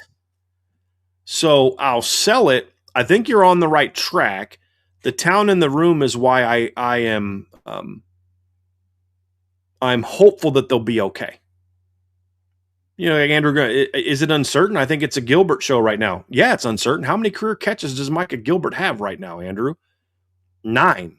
And last I checked, the guy he beat in the video yesterday wasn't Leonard Moore. So, I mean, look, one catch from a practice doesn't mean that how do we know he didn't have 4 drops? Now, I think Micah Gilbert's having a really good fall camp from what I've been told. I'm not saying I'm not trying to downplay that. What I'm saying is I don't care that a guy put out a great catch in one practice clip of, we're 9-10 practices deep. It's about, can you consistently do it? And more importantly, can you do it on Saturdays? Yep. And in one case this season on a Sunday. So until I don't care if Micah Gilbert is getting 5 highlight videos a day in practice, it doesn't alleviate my concerns. It just does what it does now. It gives me hope that my concerns will be alleviated.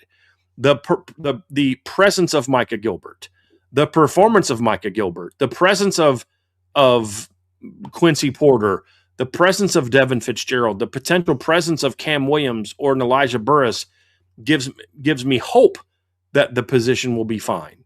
But until we see that position actually do something, no, it doesn't. The only time that my concerns have been completely alleviated based on not game performance was in going into 2018, because we watched Miles Boykin just constantly torching Julian Love, who we knew to be a great player. And we had seen Miles Boykin perform in the bowl game at the end of 2017 against LSU. There was some level of, I've seen it. We haven't seen that from Micah Gilbert yet. We haven't seen that from Quincy Porter, Jerome Bettis Jr., Devin Fitzgerald, Cam Williams, Elijah Burris, Jaden Greathouse, or anybody like that as a boundary player. So until they do it, my concerns won't be alleviated. So yeah, there are concerns, but I'm cautiously optimistic about it. And I am cautiously optimistic that Micah Gilbert will be the guy that does that once the season starts. But I got to see it. I got to see it. And until I do, my concerns are not alleviated. We're on the exact same page there. This is a sell for me as well, for all the reasons that you listed off. Another one from Moneybag Jake, buy, sell, hold. Wisconsin's team possesses just the right amount of skill to provide us with a good gauge of the potential that Notre Dame has this season. As far as a good initial gauge, yes, I would say that Wisconsin has enough skill talent to some degree make us feel like, okay, that was a good first test for Notre Dame. We know some of the areas where Notre Dame is strong. We know some of the areas where maybe Notre Dame is still a bit of a work in progress. I think that's a fair thing to say because you did say skill. Look, they had a nice portal session, getting Bryce West out of the nickel, getting Eric Roberts out of the portal. You got Javon Robinson out of the portal. I think those guys are quality athletes. You look at the receiver position. You brought in some portal guys for depth. You've got a couple good young players. You've got Abu Sama is a really talented back. Colton Joseph as an athlete at quarterback. Like, look, this guy went out last year, Trev, and ran all over Indiana. He can definitely test you. If you're not ready or locked in or disciplined, he will hurt you. So if you keep him in check, that tells us something about where Notre Dame is defensively. If he goes off on you, then that gives you a good sense of we have stuff to work on if you're the defensive coaches at Notre Dame. So I think it's a good first test. Is it like, okay, bring on Miami because of what you did against Wisconsin? No. No, it won't be that. But that's not what he asked. I think it's a good gauge of their potential. I think it can give you that as long as you look at it within a small context of it's just one game. Because if they beat Wisconsin 70-7, but then the next month just kind of struggle, what defines them more? The great one game performance or the fact that the next 3-4 weeks they struggle to play good football? I think it's a part of the conversation, but it would certainly be a good first gauge, good first test for Notre Dame. What's ironic is where I think Wisconsin is actually right now. I was talking to my buddy Joe about this weekend. He's always sending me updates on, Wisconsin's camp, and their big concerns right now is their lines, especially their O-line, especially their O-line. That's their big concern. They think they have good skill, but their offensive line is, a question mark to begin with, and then it's super beat up right now in camp. So that could be the area where Notre Dame just annihilates them, where it's like the skill didn't even get a chance to do anything because they just ripped them up in the trenches. Agreed.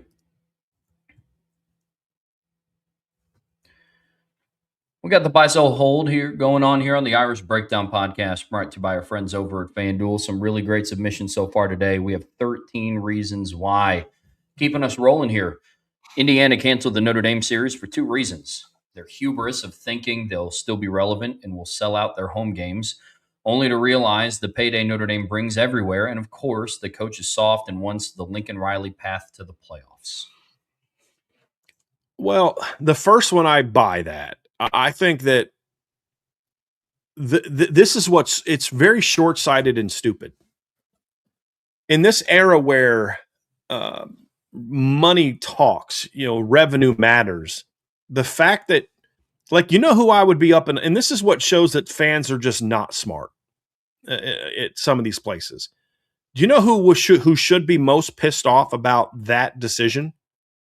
Every hotel owner, every Airbnb person, and every restaurant owner in Bloomington should be pissed about what Indiana's doing. They're costing their community millions by replacing Notre Dame with Kennesaw State or Indiana State or some other nonsense. Millions. And I'm not being hyperbolic at all. How much do you think a hotel room is going to go for when Indiana State comes to town compared to when Notre Dame fans come to town? You know what I mean? Like, how much do you think people are going to get parking all that stuff. Millions. You cost your community millions. You also cost yourself the potential to earn millions of dollars because of what tickets would cost for that game. So it's a very short-sighted decision, and it's done because of the second reason. He wants an easier path to the playoffs. That's exactly what it is. I would not, however, call Curt Cignetti soft, because unlike Lincoln Riley, Curt Cignetti now has proof of concept. It's not about it being soft. It's we just played back-to-back weaker schedules and made the playoffs both years. We don't have the depth of Ohio State. We don't have the depth of Georgia. We can't afford necessarily to have the grueling non-conference games that Ohio State can deal with. Because if Ohio State loses their star quarterback, Julian Sand, they're replacing him with another 5-star quarterback. If Indiana loses their starting quarterback, they're in trouble. So part of this, it's not about being soft. Indiana has to look at this differently than USC does. Very differently. Because, wait a minute, the committee just showed us they'll rank us number one even if we only play 2 good teams out of 13. They'll rank us number one if we win all of our games. Heck, we go 11-1 and get smoked by the only ranked team we play all year, but we're 11-1 and we're in the Big Ten, so we're going to get in the playoff. So why would he do that? It goes back to what I've said for the last 2 years. The one entity above all others, more than Congress, more than anything, that can tell teams you better schedule well is the playoff committee. And I've always said it's not just who you play, but there needs to be a level of evaluation of their intent on who to play. Meaning, if Miami schedules Florida, and let's say they schedule Florida in the non-conference, and they also schedule in the non-conference. I'm trying to Michigan, right? Let's say that's what they do. We're going to play the Gators and the Wolverines. And then 3 years when that schedule comes around, both of those teams are bad. Am I punishing Miami for that? Nope. There was an intent to schedule well. And now that's a lot of work, but like, hey, look, Notre Dame played Wisconsin. They were 4-8. But when did they sign that deal? 2016, when Wisconsin was coming off of a Big Ten title game appearance. Like, there needs to be an intent evaluation in this as well. People can say they don't like that, but it needs to be the case. If you intend to schedule soft, we will punish you for that. You know, if you tried to schedule well, but the team that you scheduled out of conference is not good, we're not going to hurt you as much as what we're going to do to Indiana. So, like, that's the Miami scenario I just gave. Well, here's a great example. Let's look at who is it? Louisville, right? Is it Louisville that has the 2 tough non-conference games? I know. Yeah, Georgia they got Tech Ole Miss in Kentucky. Okay, so let's say Louisville. You know, hey, look, our ACC schedule is not great. We're going to go schedule Ole Miss and Kentucky in the non-conference. But let's say Ole Miss takes a big step back and Kentucky's not good. You scheduled 2 non-conference games away from home. I'm giving you credit for that, even if those teams don't necessarily live up to expectations, because there was an intent to schedule well. That's what I'm talking about in your non-conference aspect. So if the committee started, and not this bias of, well, the SEC is always loaded. No, if the SEC teams had a tough in-conference schedule, but they played, Kennesaw State and, Mercer and Akron in their non-conference, you're not going to get the same credit as a team in your league with the same record, let's say Georgia, where there's a year in the future, not that long in the future, I don't think it's been canceled yet, where Georgia's slated to play Ohio State and Georgia Tech in the non-conference. So, yeah. Georgia's 9-3, you're 10-2. You have the same conference record, but Georgia went out and played Ohio State on the road and Georgia Tech at home. They went 1-1, played Ohio State in a close game. Guess what? Guess who's going to be ranked higher? Georgia. That's what I would like to see them do. And not the BS like, Texas doesn't deserve credit for beating Ohio State when they also lost to 4-8 Florida. But if it comes down to them or 10-2 Indiana, who played Indiana State, Kennesaw State, and Mercer in the non-conference, Guess who I'm going to take that 9-3 Georgia team over that 11-1 Indiana team. Until the committee does something like that, then teams are going to continue to do this. That's a fact. I'll take Ohio State this year at 9-3. If it came down to, let's say there's a final playoff bid, and it's 11-1 Penn State against 9-3 Ohio State.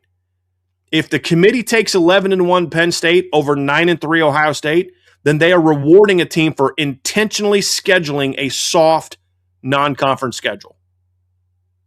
That's what they're doing. If they take Ohio State, they say, hey, look, Ohio State had a much tougher in-conference schedule, and they went to Texas in the non-conference while you were playing Villanova in Delaware. What's Penn State's schedule? It's embarrassing who Penn State, a program like Penn State, to play in their non-conference. Marshall, Temple, and Buffalo is a joke. So until the committee's willing to do that, then they're just going to keep doing this. So that's why Curt Cignetti is doing it.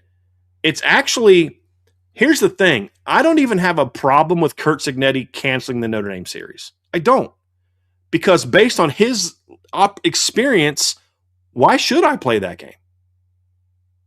My problem is the moronic comment that he made about him compared to Notre Dame, and we'll talk about that tomorrow. But the committee can fix this. Agreed completely. My whole beef around the Indiana Notre Dame thing are the comments afterwards. I don't think Curt Cignetti's soft. I don't. I agree with everything that you said about that. So we see this the same. We have a super chat. Let's bring that up before we move on to the rest of the buy sell holds. Super chat from Notre Dame Wine and Cheese. Appreciate you. Buy sell hold. 5 of the top 25 teams will finish unranked. As a bonus, who? 5 of the top 25? Absolutely. Wasn't it like over half last year? Mm-hmm. Yeah, in this era of NIL where there's just so much variation from year to year, yes, you will have 5, at least 5, so I'll buy that. As far as who, I'll say it again, if I knew that with certainty, I would be a much wealthier person than I am right now. I would also gamble more than I do right now, which currently my gambling rate is 0. So I could be. Let's just kind of go in order of what the AP top 25 is. So here's some teams that I could see finishing unranked: Texas A&M, Ole Miss, USC, Michigan, Washington, Penn State, SMU, Tennessee, Utah, Iowa, Houston, Louisville, Missouri. I mean, basically from 14 on, I could see every single one of those teams finishing unranked. Yeah. And then there's some in the top 15 that I could see finishing unranked as well. And there's a lot of those teams I could see end up being really good. But, yeah, so I could certainly see that. Agreed. From D-Troll Hunter, buy sell hold that Texas has 2 losses by October 11th. Dude, I'm going to buy this. I'm not saying it's going to happen, but if you look at who they play because October 11th is essentially the Sunday after the Red River Shootout. They will have played Ohio State at home, at Tennessee, and in a neutral site game in Dallas against Oklahoma. I could see them going 1-2 in those games. Am I saying they will go 1-2? No, I am not. But there's a reason last week when we talked about the top games of the non-conference or the conference slate, we talked about Texas playing at Tennessee. Because if Tennessee's quarterback situation is even just solid by that point in time, that's a very dangerous game for a team that has not played well on the road since joining the SEC. So, yeah. And here's the other thing, too, is, last year was the first year that Texas was in the SEC, they got a very favorable schedule. You look at their schedule, they played Mississippi State at home. They played Texas A&M, Kentucky, Arkansas, Florida, who was down, Vanderbilt, and then, of course, they always play Oklahoma. And the only tough, really, team that we knew to be good when the schedule was made was Georgia. They got them at home. And then, their schedule last year was a little bit tougher, Trev, but it wasn't a gauntlet. Florida wasn't good. Kentucky, Mississippi State, Vanderbilt was good, but not great. Texas A&M or Arkansas was not very good. A&M was really good, and Georgia was really good. And they won one and lost one, and then also lost to a Florida team that wasn't very good. This is by far, in my opinion, going to be their toughest conference schedule. They got to play at Tennessee, at Missouri, at LSU, at Texas A&M. They get Florida at home, Ole Miss at home, and then Oklahoma on a neutral field. If Tennessee's the same team they've been the last 2 years, they could lose 3 or 4 games. They're going to have to be better than what they've been the last couple years. So, yeah, I could see that. And I'll say this, though. If they are a 1 or 0 loss team by October 11th, then Texas is a legit contender for the national championship. Yeah. Legit. Because if they're 2-1 against those 3 teams, they're legit. Agreed. They're going to be tested, and it's not going to be a mystery early on what type of program Texas is going to be. So I'm with you. I think we're going to know by October 11th what type of program that they're going to be. Right now, FanDuel has their over-under win total set at 9.5, which I thought was pretty interesting, despite them still having the 4th best odds to bring home the title. So, yeah, there's a world where it happens. It kind of bleeds into D-Troll's second submission. By so hold, Texas misses the playoffs again at 9-3 and complains about being left out for playing a strong out-of-conference opponent. The one thing that I will say about this one, I definitely buy the second part. If Texas misses the playoffs again and one of those 3 losses is to just a really bad opponent where they didn't take care of business similar to last year, they will point the blame and point the finger at Ohio State for playing them in out of conference. But I'm selling that they're going to miss the playoffs. In my playoff projection, I have Texas in there. A little sneak peek for what we're going to talk about next week. But I have Texas in my playoffs.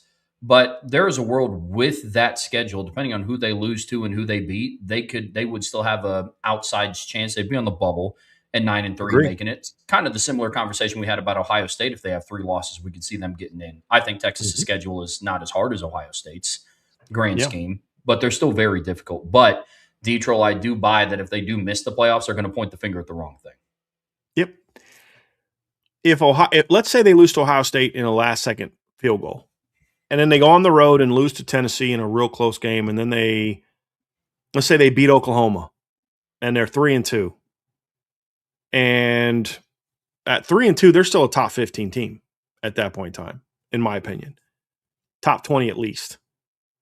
And then they play Florida at home, Ole Miss at home, Mississippi State at home, at Missouri, at LSU, Arkansas at home. Let's say they win all those games. There's a world in which 9-2 Texas is like 7th going into their last game at Texas A&M. And let's say they lose a barn burner at Texas A&M. There's an argument to be made that, yes, they should drop from 7, but they shouldn't drop out if it's a really good competitive game and Texas A&M is good. 9-3 or better, 8-3 or better. But it would, like let's say they're not 9-3 and Indiana's 10-2 against that schedule. So where we just talked about this, Trev. So they lose 3 games. They lose to Ohio State, Tennessee, and A&M. That's what Texas loses to.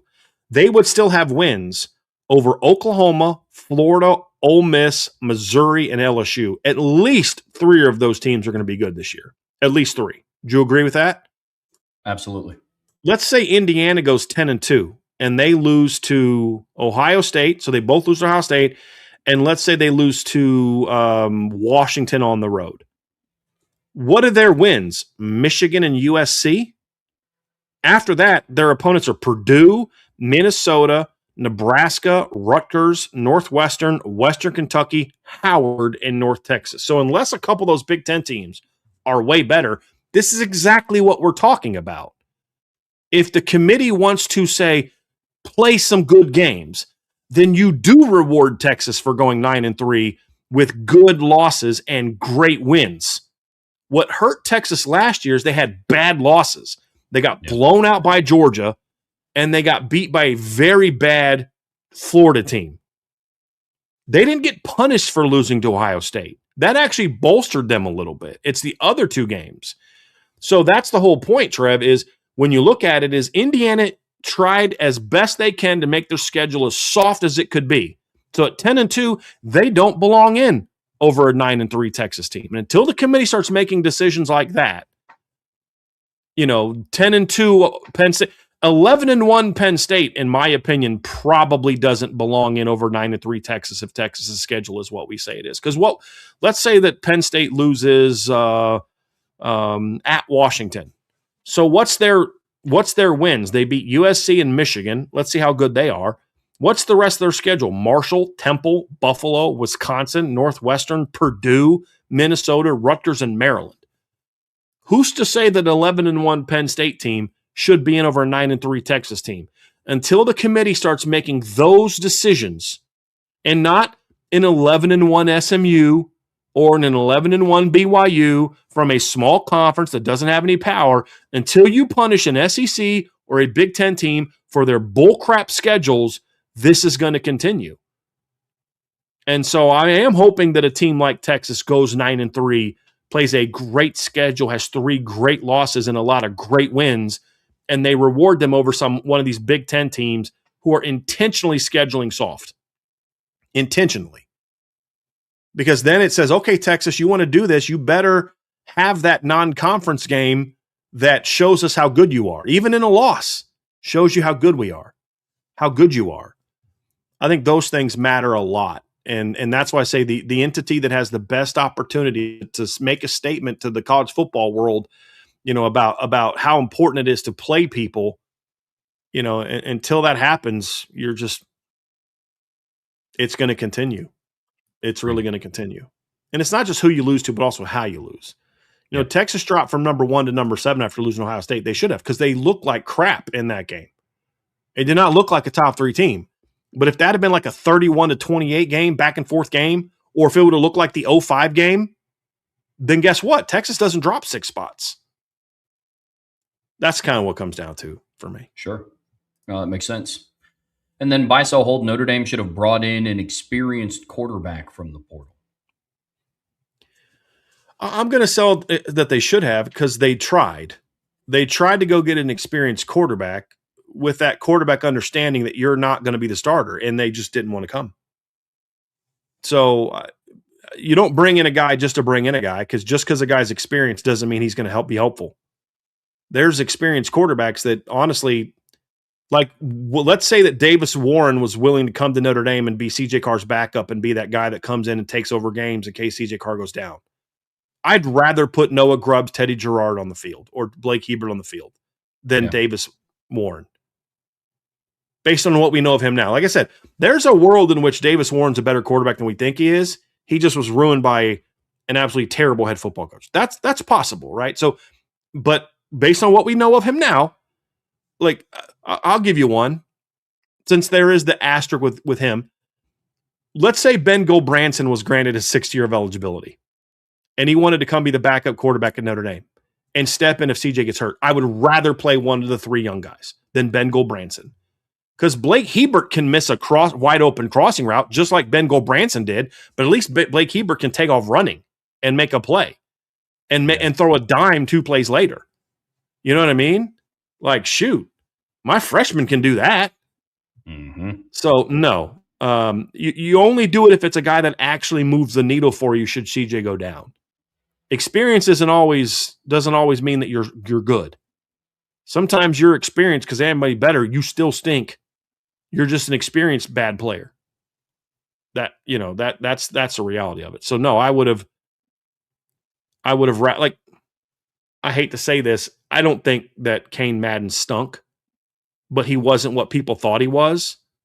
I said at the time, I'd rather go with the young guys and let them gain experience than waste that year of getting reps, because that Ben Gulbranson type of player would be taking reps away from the guy that you hope is going to be your starting quarterback next year. Yeah, agreed. The other piece of this too is now with NIL and portal and rev share and all that, who are you going to take away money from to bring in a backup quarterback? I think that's another piece of this too. If it's not a dire need, I love how Marcus Freeman and Mike Martin have approached the transfer portal, but it's one of those where it's, okay, do you give a current existing player on the roster a little less money to bring in a portal quarterback? Do you not spend it as much in NIL? Do you not spend it as much in one of the 8 portal guys that you got already? Mm-hmm. That's another piece of this too, but I'm selling it regardless, because I think at that point you would just go with one of the younger guys. I agree. Right. Now, look, there's a world, Trev, where if the right guy wanted to come, I will have fully supported that. Sure. Fully supported that. But the guys that were willing to come weren't guys that were going to move the needle, and the guys that would have moved the needle weren't willing to come.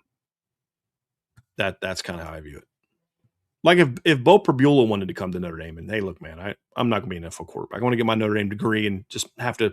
I can step in and lead you to a W if I need to. Okay, like off the bench, sure.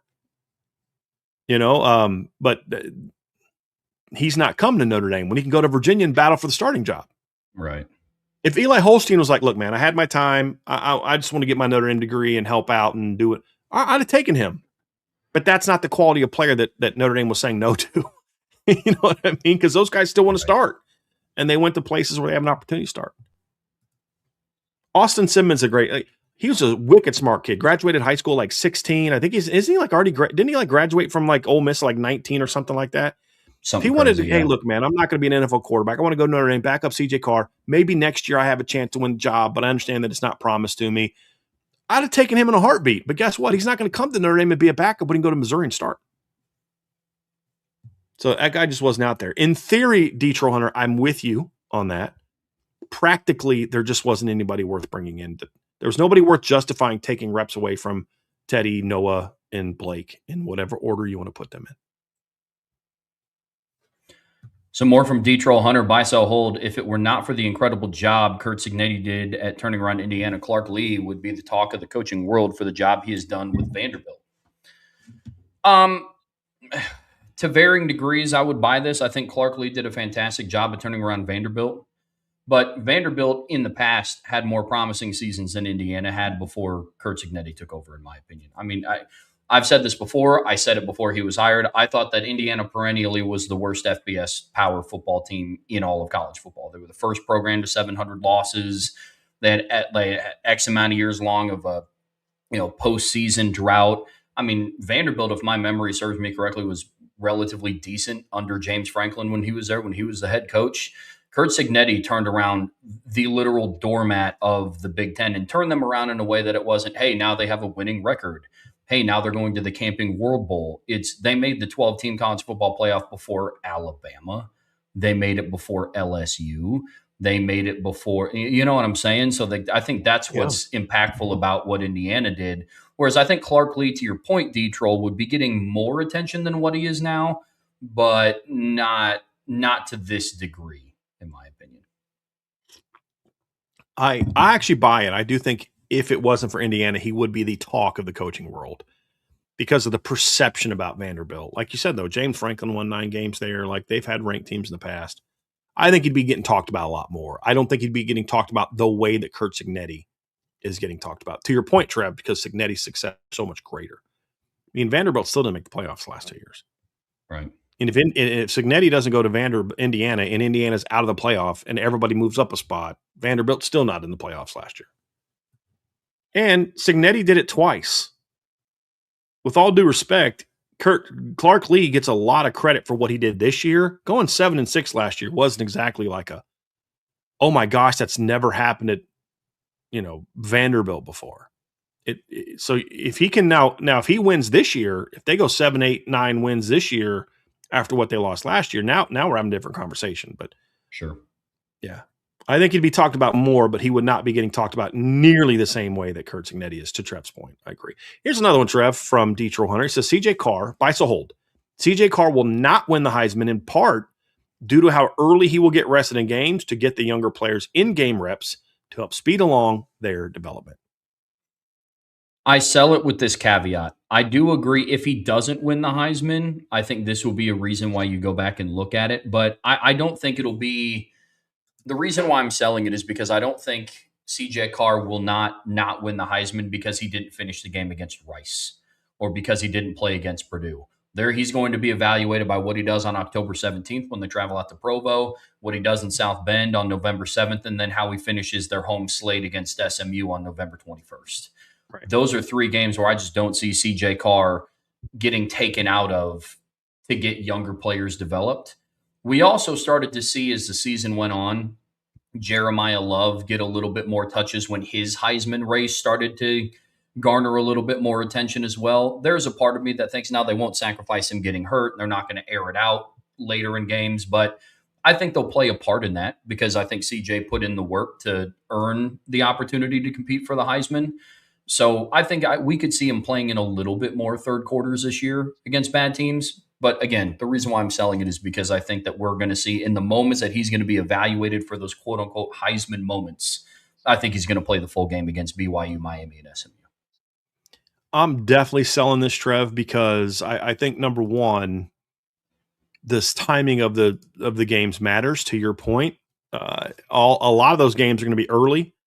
In the last 6 games, if they blow someone out, if they blow out BYU, Miami, or SMU, and CJ's coming out in the third quarter, that's actually going to be good for him because he's going to have put up numbers, and you're like, holy moly, this team is a machine.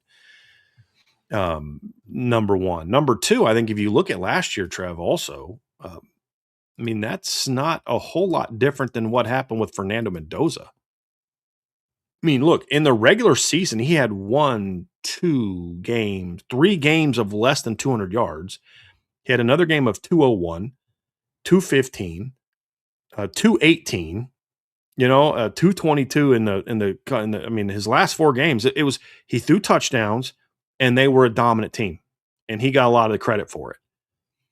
I mean, in November, he had 14 completions on 21 attempts for 201 yards, a touchdown, and a pick against Maryland. In November against Penn State, he went 19 of 30 for 218 yards, a touchdown, and a pick. And a win over Wisconsin, he went 22 of 24, 299 yards, 4 touchdowns, 2 picks. And then over Purdue in November, he had 8 completions on 15 attempts, 117 yards, 2 touchdowns, and 0 interceptions. So, like, what was the big game he built himself off of?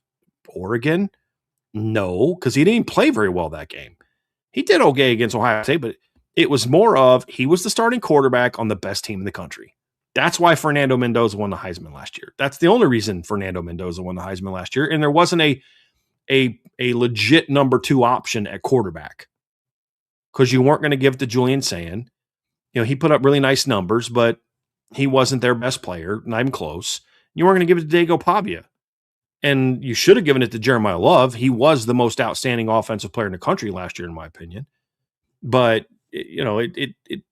there wasn't a lot of great options, right? But I think that's if Notre Dame's number 1 and they're cooking every week, he's still going to get plenty of that. But I also like to point out, too, that in a lot of the games where CJ Carr came out early, the only game where he still didn't put up numbers was the Syracuse game. What are the odds that there's another game this year where they're up 21-0 before he takes a snap?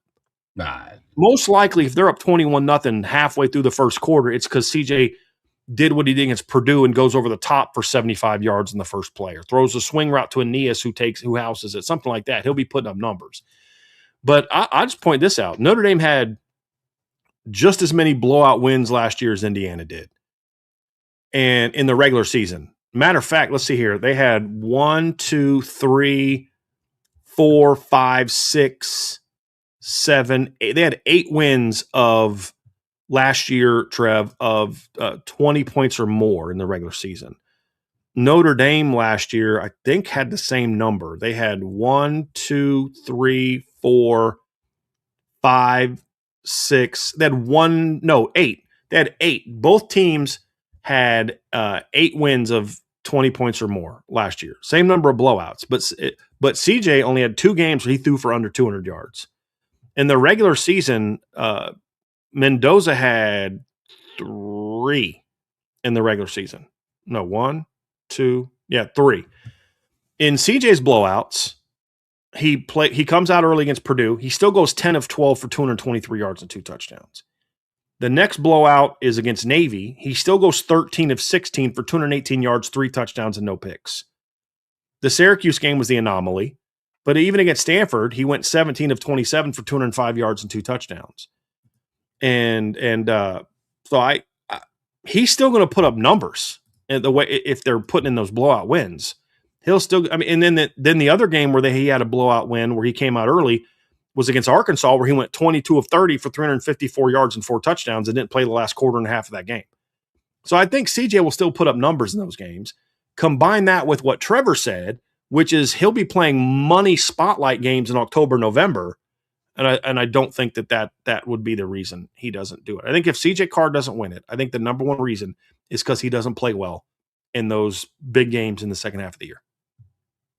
Even if they win, he doesn't play well. I think that'd be the only thing that would keep him from it.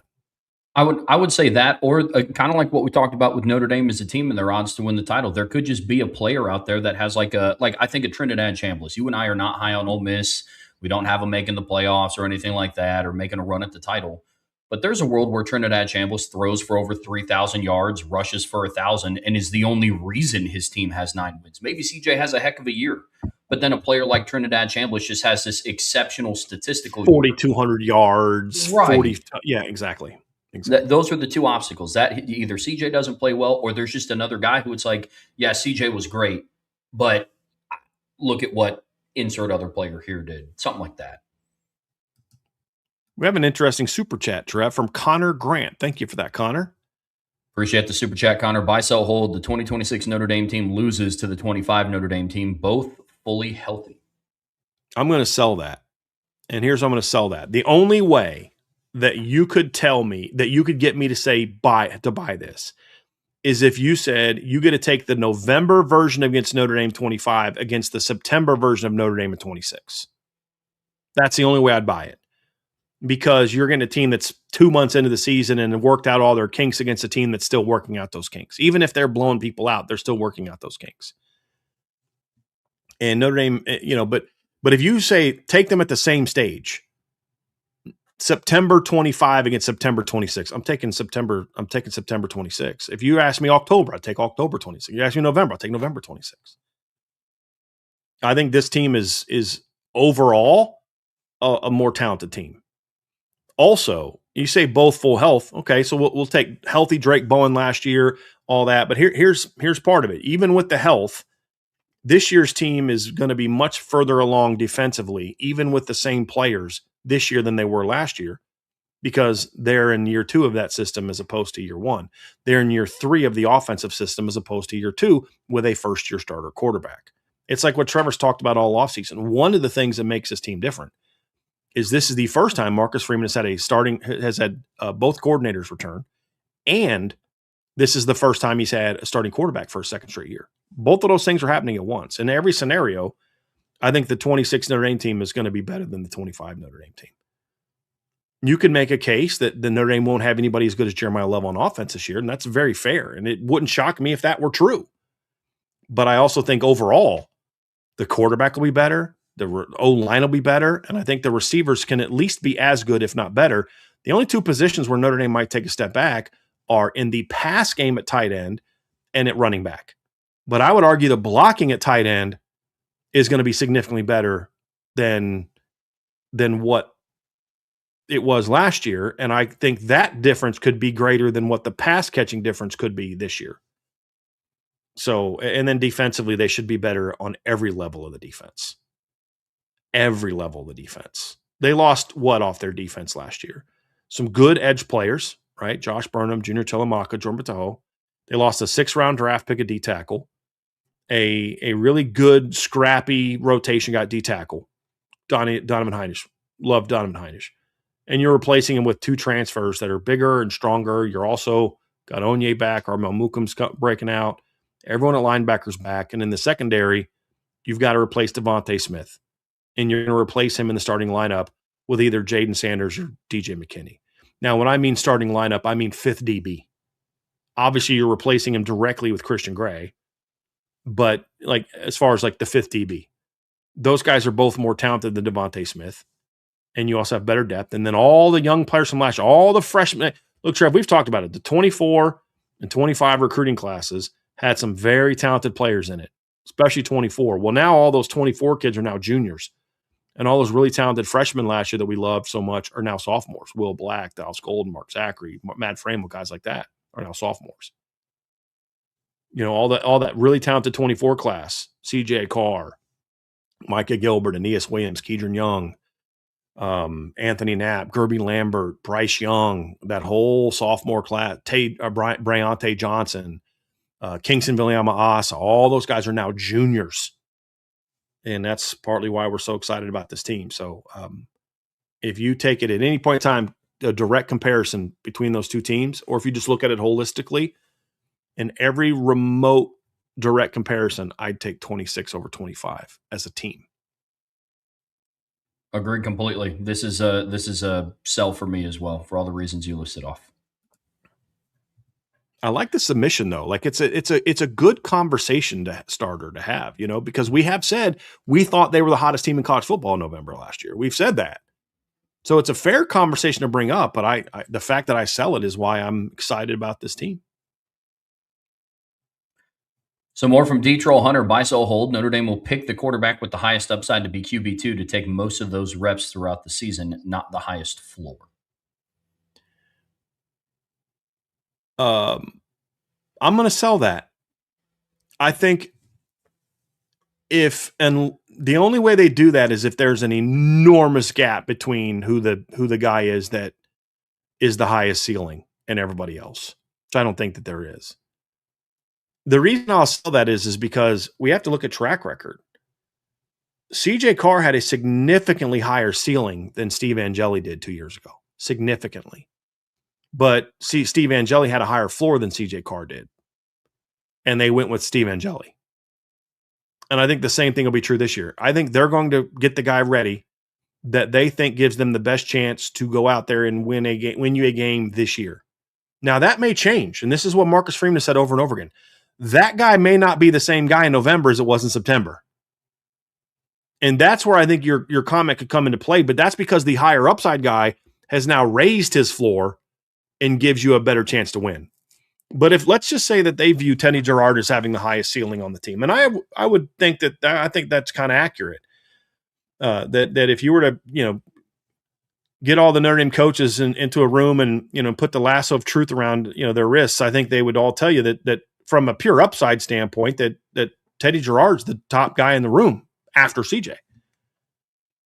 But that doesn't mean that necessarily Teddy Gerard is the guy who gives you the best chance to win games this year if CJ goes down. Just like they felt in 2024 that if something happens to Riley, Steve Angeli was the best option in 24, even though I can promise you that the people that I know in that office thought that CJ Carr was going to be the answer the next year. So I think that's the case. But let's say that in November, Teddy's really upped his game and he's more consistent and he knows the system better. You now may vault him into that position because now he's ready where the floor and the ceiling are there. And I'll be willing to bet that they would have done that with CJ in 2024 had he not got hurt.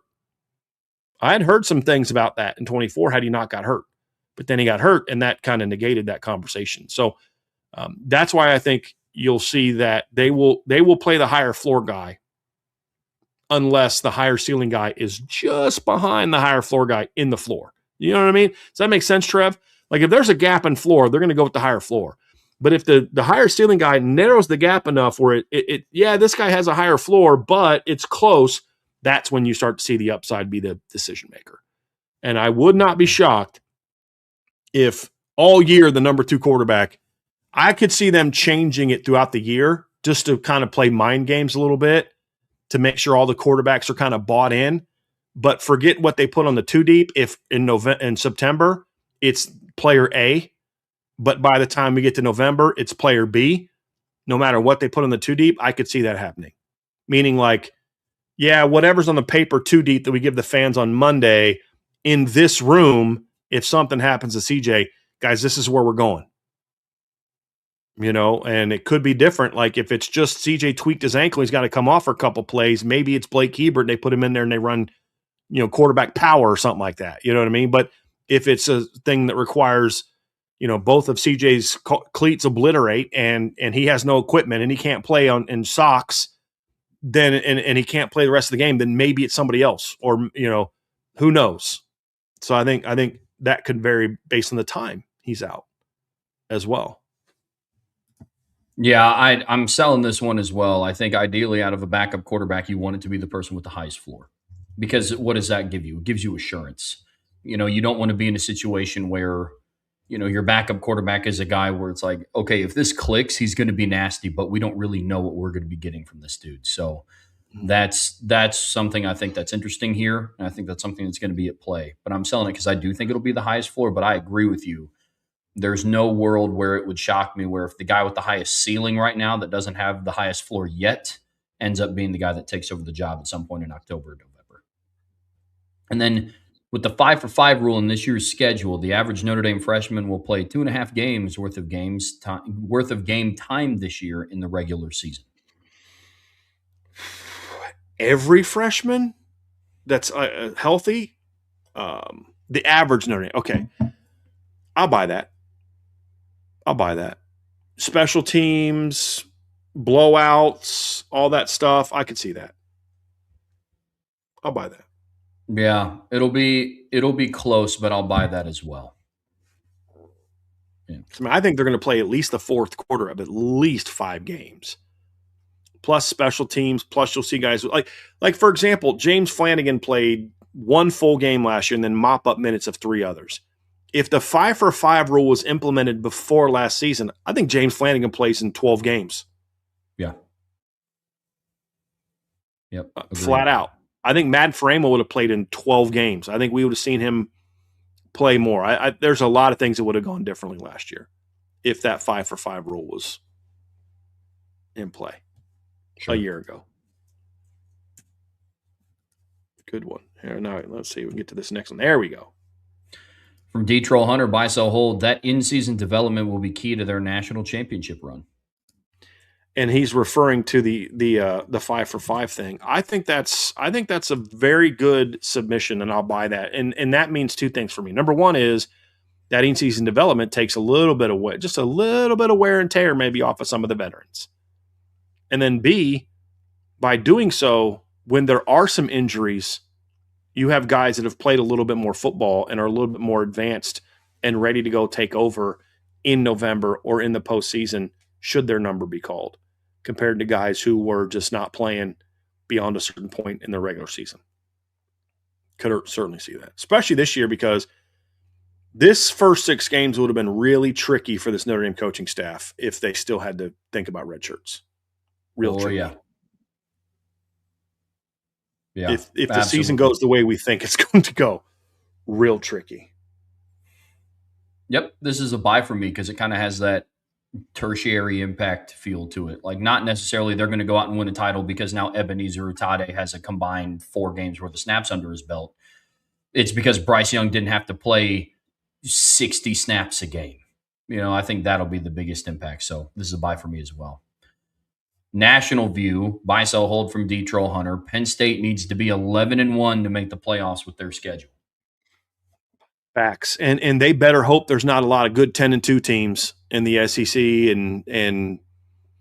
and Big Ten, some other Big Ten teams with good 10-2 records. Look, everybody knows I despise Southern Cal, but listen, if Southern Cal's 10-2 against their schedule and Penn State's 11-1 and their only losses to Southern Cal, that's a no-brainer. USC's ahead of them, and not even just because of the head-to-head, but because their 10-2 record is far more impressive than what Penn State's 11-1 record would be. Absolutely. Yeah, this is a buy for me. 11-1 to make the play at a minimum. I think they also have to compete for the Big Ten title and not get blown out. Like with how easy that regular season schedule is, because even then, amongst that 11-1, you went 1-1 in your best games. What'd you look like in your other games too? I mean, and when 2 of your best games were either against Michigan and USC, 2 of the teams that are kind of like trying to be on the come up in the Big Ten, but not one of the big 3 right now. Yeah, that's 11-1 at the minimum. That's a buy for me. Then buy, sell, hold from D-Troll. The schools in North Carolina are incredibly disappointing for all the talent in their states. Oh, that's an absolute buy. Absolute buy. Because A, they can't keep teams in state or kids in state. Yep. I mean, and it's like, I can't blame kids for leaving the state. What football program in that state takes college football seriously? The way that Notre Dame does, or Clemson does, or Ohio State does, or Georgia does, or Alabama does, where a lot of these kids go. What school does that? If you're an in-state kid and your 2 favorite schools are Miami and let's take Notre Dame out of the equation, Miami and North Carolina. Miami and NC State, Miami Duke, Miami Wake Forest. Pick any North Carolina school you want. Why would you choose North Carolina unless you just don't want to go away from home? Miami's is just as good of a school as all those schools academically, and you're going to get way better development and way better coaching, and you're actually going to have a chance to compete for a championship. Yeah. And then that's just looking at the ACC. Why, if your final schools was Clemson or those schools, why would you pick those schools? Then you start getting the out of conference schools. Heck, even Florida State up until recently was that way. What in the world would you want to go to North Carolina or NC State over Notre Dame or Georgia or Miami, Alabama, Ohio State, to go to a school that doesn't take football seriously the way those schools do, unless you're just a kid who doesn't want to go far away from home, which I get that. I love where I'm from. I love being close to my family, and I'm going to ball out wherever I go. Okay, cool. You do you. Right? I mean, that's okay. I just majority of kids are not going to feel that way. They're going to leave the area. Now, if the ACC school started taking football more seriously, they could have more success. But they don't. They don't spend the money on it. That's the problem. They don't have a donor class that really views spending on football as something that they necessarily want to do. I mean, dude, North Carolina Chapel Hill has an endowment, and I'm looking at it right now online, between $5.7 billion to $6.2 billion. That's pretty good, especially if you compare that to some of the SEC schools. Georgia's endowment's about $2 billion. I don't think, last I checked, Alabama was the Tuscaloosa campus was under $1 billion. The whole system is only $2.5 billion. I guess it says the flagship campus in Tuscaloosa holding 1.5. So recently they have finally gone over $1 billion. But there's a lot of those schools in state, Trev, that are barely over $1 billion. North Carolina's at $6 billion. Now, again, endowment does not show the money they have to go spend on athletics. I understand that, but endowment does show a school's kind of drawing power. The more money you have in your endowment, that means you have more bigger donors and things like that to draw from. That can also go do football. That's my point. And so if you had these schools that started taking football more seriously, then maybe you have an opportunity to have more success in those regards, but you don't.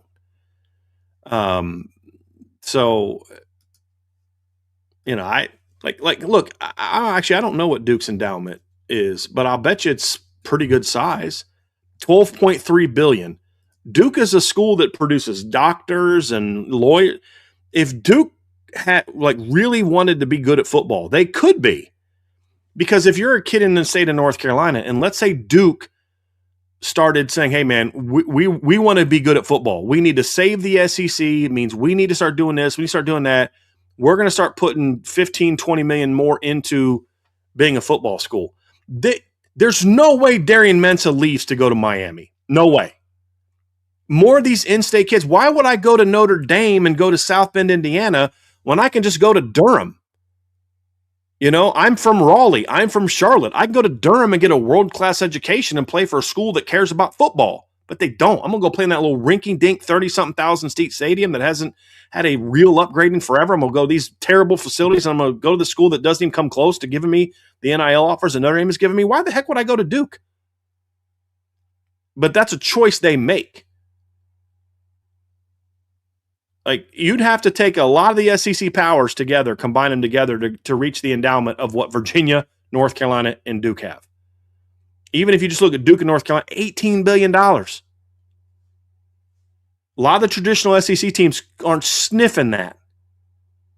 But they just choose to spend their money on football, and Duke doesn't. Duke spends it on basketball and non-athletics things and other sports. So, yeah, that's 100% accurate. And it's not because the state lacks talent.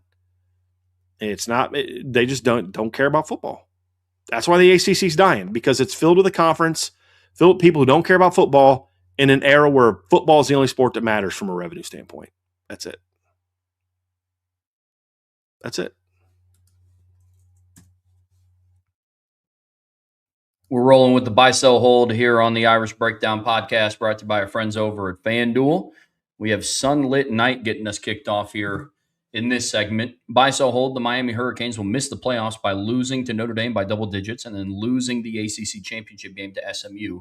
The rest of the resume just won't measure up. Sell. Look, if Miami's 11-1 and their only loss is to Notre Dame by double digits, and they lose to SMU in the championship game, they're still in my opinion. I don't see. Look, their schedule won't be great, but Clemson potentially could be a ranked team. Who knows what Florida State's going to be? It's not a great schedule, but is it any different? Is it any worse than Indiana's from 2 years ago? No. That's because what you just described, Sunlit Night, is Indiana's 24 resume. That's what you just described. They played one ranked team all year and got blown out and still made the playoff. Now, say, well, they didn't play in the Big Ten title game. Well, we have seen precedent from the committee that doesn't matter. And it's not just Alabama. They didn't drop SMU out either 2 years ago when they lost to Clemson, a 3-loss Clemson team. So if they're 11-1 and they play the ACC championship game, and unless the Notre Dame losses by like 40, Miami's still in. Because if Miami's 11-1, even if the teams that they play aren't good, they're blowing people out. And even with a loss so like if they're undefeated going into the Notre Dame game, they're top 5. If Notre Dame beats them by 17, they drop, but I don't think they drop to 12. You know what I mean? Like and if they do drop to 12, they'll jump up at least a spot before the ACC title game, and then there's precedent to not drop a team out just because of what they did in the conference championship game. So 11-1 Miami's in, and the only way that doesn't happen is if SMU absolutely annihilates them. You know what I mean, Trev? Like, I'm not talking like Georgia spanked Bama last year, but it wasn't like an Ohio State, Wisconsin 2014 spanking. Remember that one, 59-0? Yeah. Like, unless it's something like that, 42-10, Miami's in. Miami's in. Yep, I agree. Unless it's anything short of like what Arizona State did to Iowa State in the 2024 Big 12 Conference Champion, I'm with you. This is a sell for me. I don't see the committee leaving out a team that goes undefeated in conference in the regular season just because they lost to Notre Dame and lost in the conference championship. And if the committee stays consistent with what they've done and not punish teams, win or lose in the conference championship game, then yeah, that's a sell for me. I think the conversation would be, are they on the road or are they at home? Not if they're in the 12-team field. So it's a sell for me. They would, at that point in time, if those scenarios held up, they definitely would travel. Sure. I don't think they would host. And that would be their punishment for the week schedule. It's like, you're in, but you're traveling. Yep. You're going to somewhere. That would be the punishment. And buy sell hold, this year's 12th seed will be Navy. I buy that as a possibility.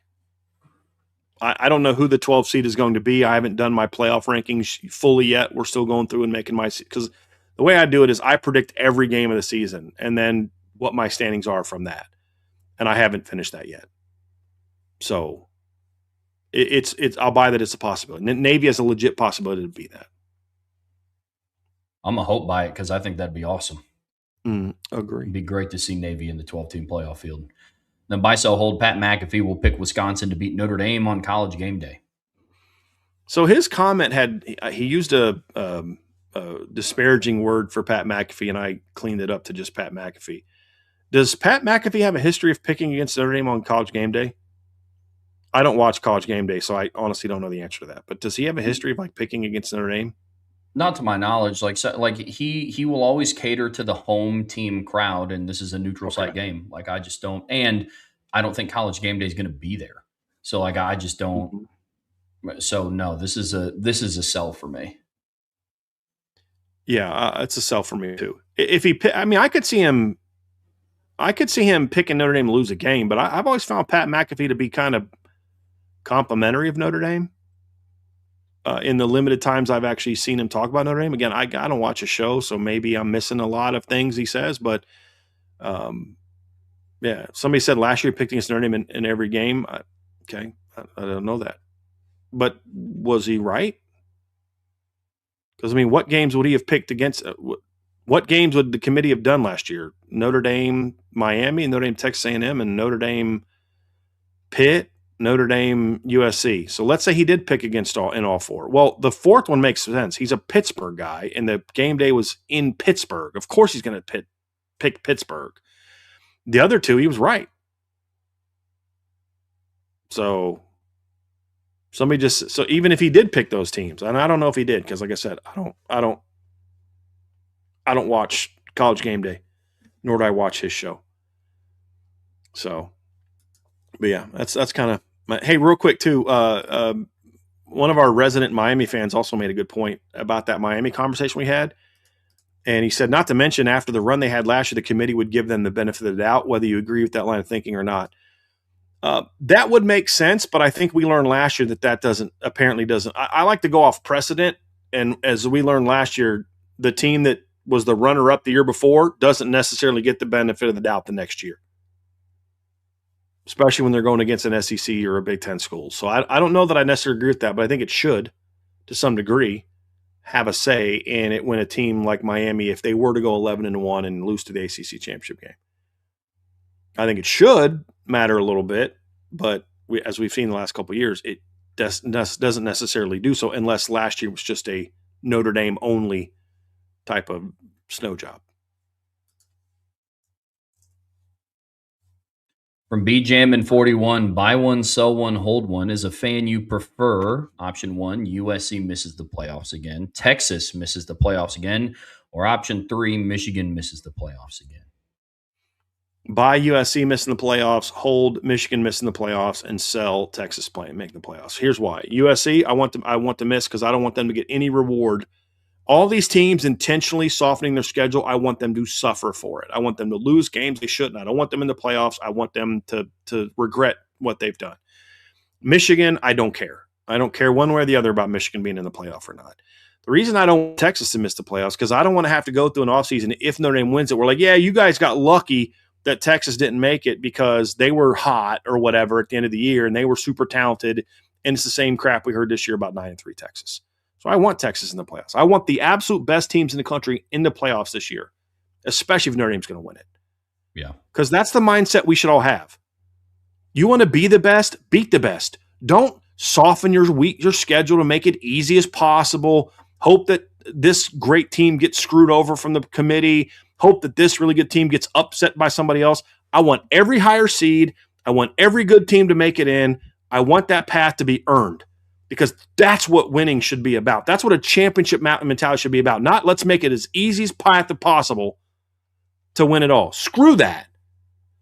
I didn't wait 40 years for Notre Dame to luck their way into a title. I want it to be earned, just like their last title got earned. When they beat the number 2, 3, and 5 teams in the country at the end of the year. No, it was 2, 3, 5, and 7. End of the year rankings. Notre Dame beat 2, 3, 5, and 7. And 7 was only number 7 because they got beat by number 5 in the Rose Bowl. Or no, they got beat by number 3 in the Rose Bowl. No, it was yes. Let me look this up. Because it was, you had Notre Dame was 1, Miami was number 2, you had Michigan was in the top 5, USC was in the top 7, West Virginia was in the top 5, and then Florida State was in there. But Florida State was 3 or 4. Let me just go look and see where Florida State was. Let's see here. Okay, so it was Notre Dame beat 2, 4, 5, and 7. They beat number 2 Miami. They beat number 4 Michigan. They beat number 5 West Virginia, and they beat number 7 USC.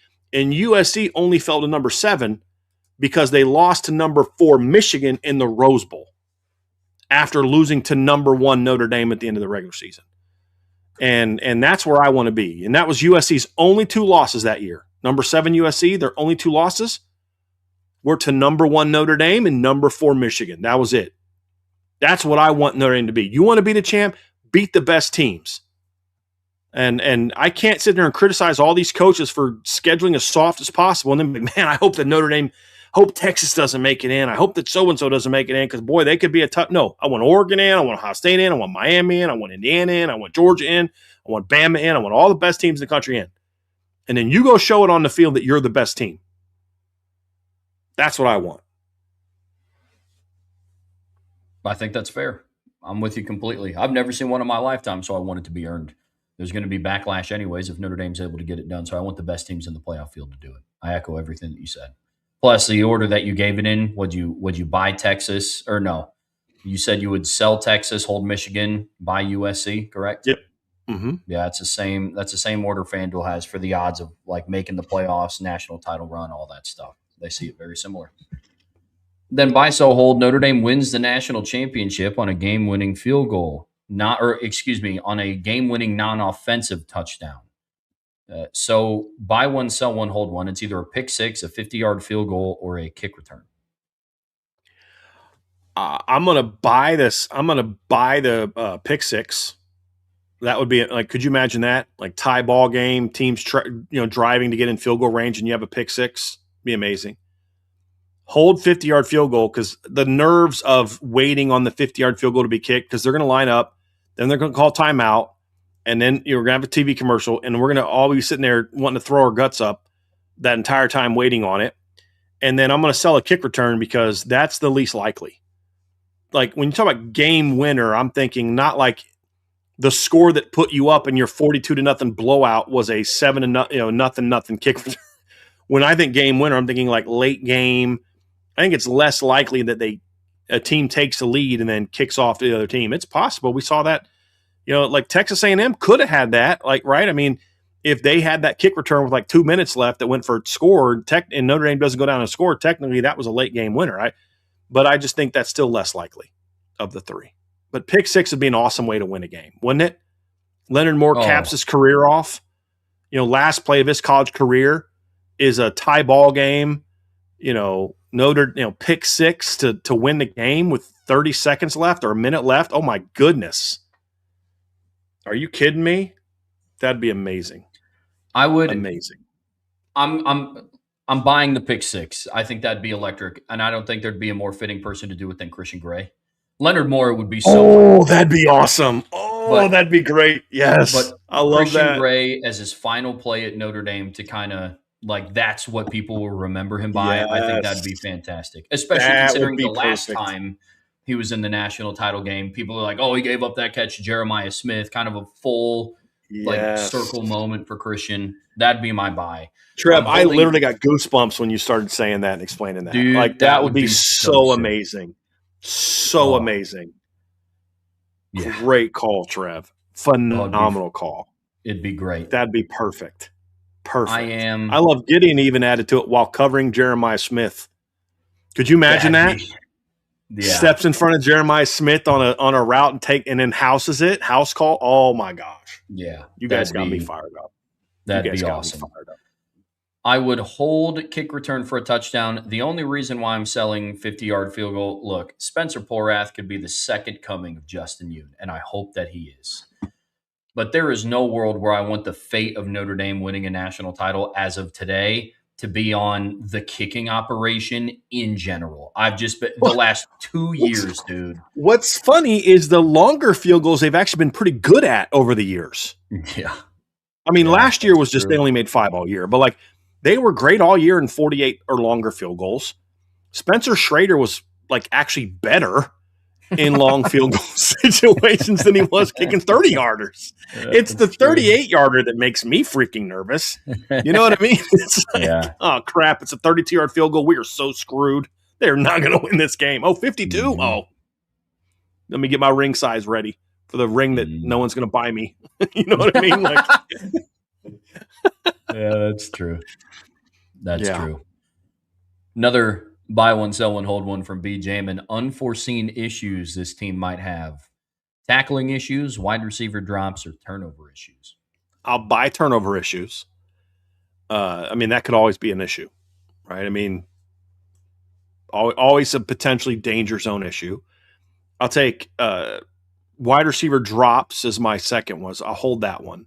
The reason I take that one over tackling is because that tackling issues to that degree would require a far more dramatic regression from a lot of guys, where the turnover thing could be, okay, now that CJ has to carry the team, he turns it over more. You've got brand new running backs that maybe fumble the ball more, receiver drops from an unproven room. could be a problem. Those are all things that could potentially happen, and we don't know if they will or won't. We kind of know what this defense is, and if they have like tackling issues that become that big of a problem, that means something bad happened and this team regressed in a pretty big way. Like there's guys that got to improve as tacklers, but it's not like they were bad. So if this team all of a sudden becomes a bad tackling team to the point where it hurts them and costs them games, that would be a significant regression from players we've seen perform at a certain level, and that would make that one less likely.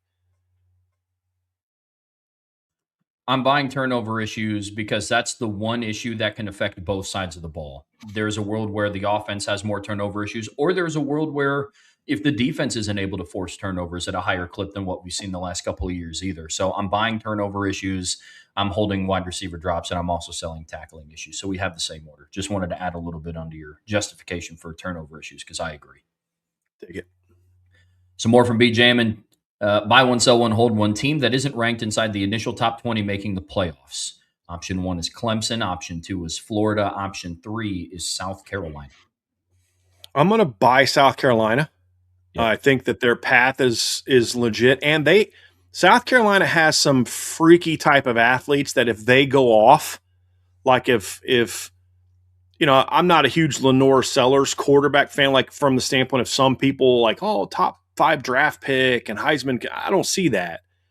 But I do see the physical tools that if I'm wrong about how he processes, his reading, his natural quarterback instincts, if I'm wrong on those things, because that's where I think Lenore Sellers lacks.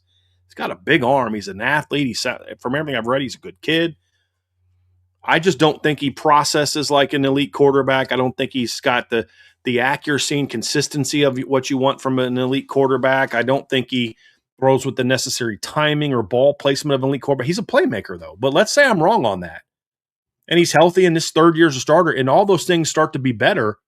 You've got Nicholas Harbor, who's one of the most explosive athletes in all of football. You've got Dylan Stewart. You got like legit athletes over there.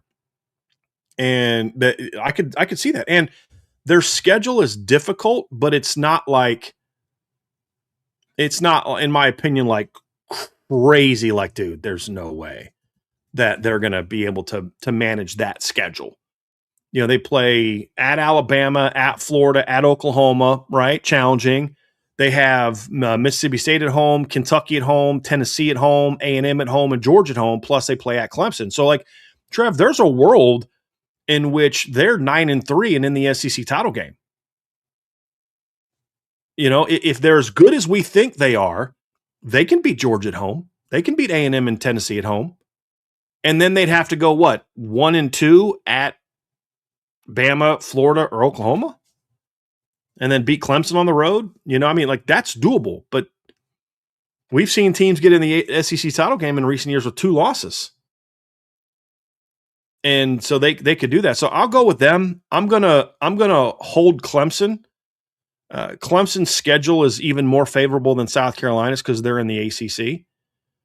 Clemson could go 1-2 in non-conference games and then be 10-2. If they can upset Miami in conference, they've got a golden opportunity to make a run at the playoff. I don't think that's going to happen. They could be 9-3 in the ACC title game. And now they're an upset in a rematch against Miami away from getting in. So, but I just think that's less likely. I have more question marks about them this year, so I'll hold them. And I'll sell Florida. Again, Florida's got too many question marks for me, and their schedule is, in my opinion, a lot tougher. They got to play at Auburn, at Missouri, at Texas, at Florida State, and then they play Georgia in Atlanta, and then they're home against South Carolina, home against Ole Miss, home against Oklahoma. Just an overall tougher schedule with new coaches, new players, and stuff like that. I think Florida has a chance as well, but I just think their schedule makes it a little bit of a tougher road, in my opinion, than it does for Clemson. So I'll sell Florida. We have the exact same order. The one thing that I will insert about South Carolina is they either make it or they won't by a lot. Like the risk that you run, especially coming off of the 3-9, 4-8 season that they had last year, bringing back some veteran guys, is you got them to buy in and come back for another year with the program. If you're out of playoff contention by the start or middle of October, that team's going to quit, in my opinion, especially on a head coach like Shane Beamer. So I think they'll either make it or they will be far from making the playoffs. It's not like, they were 8-4, and if one thing went right in this other game, they would have had an argument. I think they either go like 10-2, pull off some big upsets and are on the bubble, or they're like 6-6, 5-7. That's what I see with them.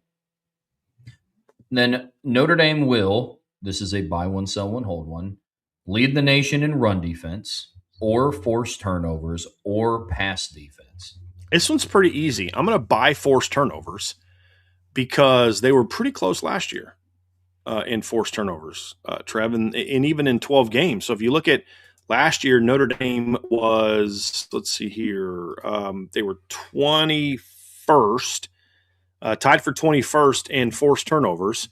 And there were two reasons for that. Number one is they didn't play as many games. So like there were 1, 2, 3, 4, 5, 6, 7, 8, 9, 10 teams ahead of them that played 2 or more games, and everybody played at least 1 more games. Let's say they make it to the playoffs and they have 2 turnovers. That jumps them all the way up to 9.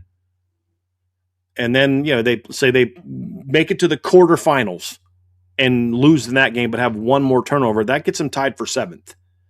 And that's a team that did nothing from a turnover standpoint the first 3 games of the year. You know what I mean? So I could see that.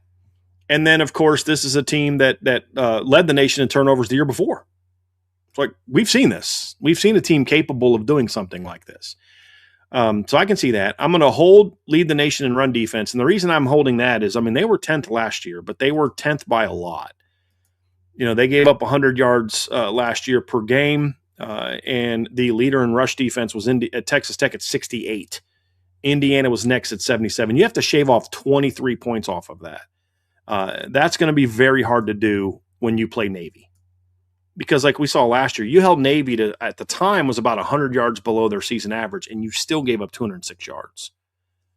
It just makes it harder, in my opinion, to do that when you have a triple option team on your schedule. Even if you take Navy off, Notre Dame was down to 90.5. That gets them more in striking distance. If you took Navy off, that gets them 90.5, would have ranked them 8th, right behind Ohio State. And they would have only been, 13 off of Indiana. Texas Tech at 68 was a bit of an anomaly, and it was because they played a weak schedule and blew people out. The year before in 24, the leading team in rush defense was Indiana at 80. The year before that, it was 75. So the 68 is 77 before that. Not since 2021 with Wisconsin have you had a team below 75. So that was a bit of an anomaly. So like 77, you could shave 13 off of that if you didn't count the triple option game. But you do. You do count the triple option game, which is why I don't think Notre Dame can lead the nation in rush defense. I think they could maybe lead the nation in fewest rushing yards per attempt, even with Navy on the schedule, but not total yards. It's still more likely than them having the number 1 pass defense. So that's just not a priority for Chris Ash, and I honestly am fine with that. And if this was still Al Golden running the defense, then I'd still have forced turnovers number 1, and then I would flip those. I'd flip pass defense to hold and sell run defense because, again, it was not a priority for him to lead the nation in rush defense. It is for Chris Ash. So not better, not worse, just different. And I'm good with that. I'm good with that. And then got a food one. Buy one, sell one, hold one of something you have to give up forever. Cheese, meat, or fruit.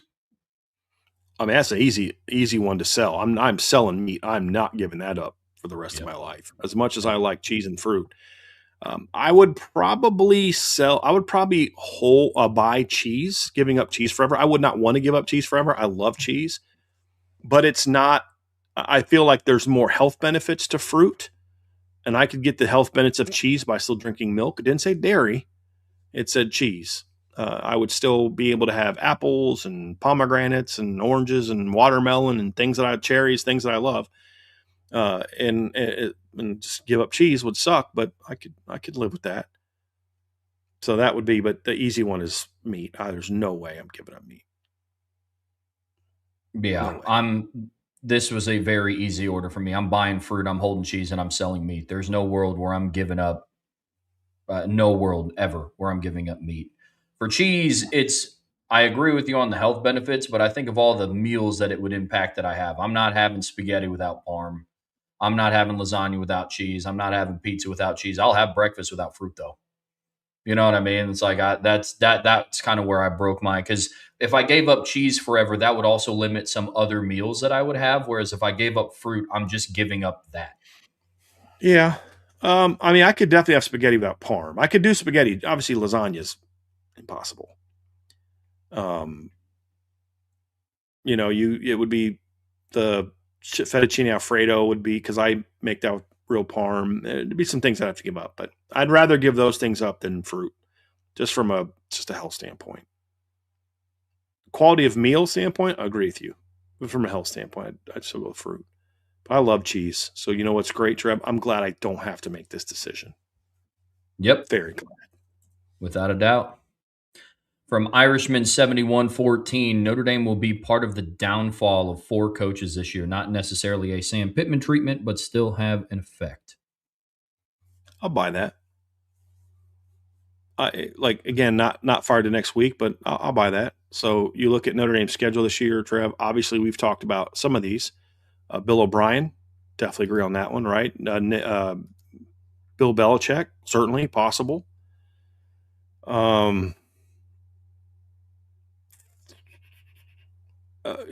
Fran Brown, Yeah. if they're having a rough year and they just absolutely destroy Syracuse in the last game, I could see that. And then there's just one other of a season we don't expect. Somebody has a bad season that we don't expect, right? And then the other part of it too. Go ahead. Yeah, the other name that I'd add to that hat is Luke Fickell. I think Wisconsin's due for a turnaround, but if they start out their season losing to Notre Dame like 56-6, that's not going to bode well for old Luke up in Madison. Yep, agree. Then did I skip one? Sorry.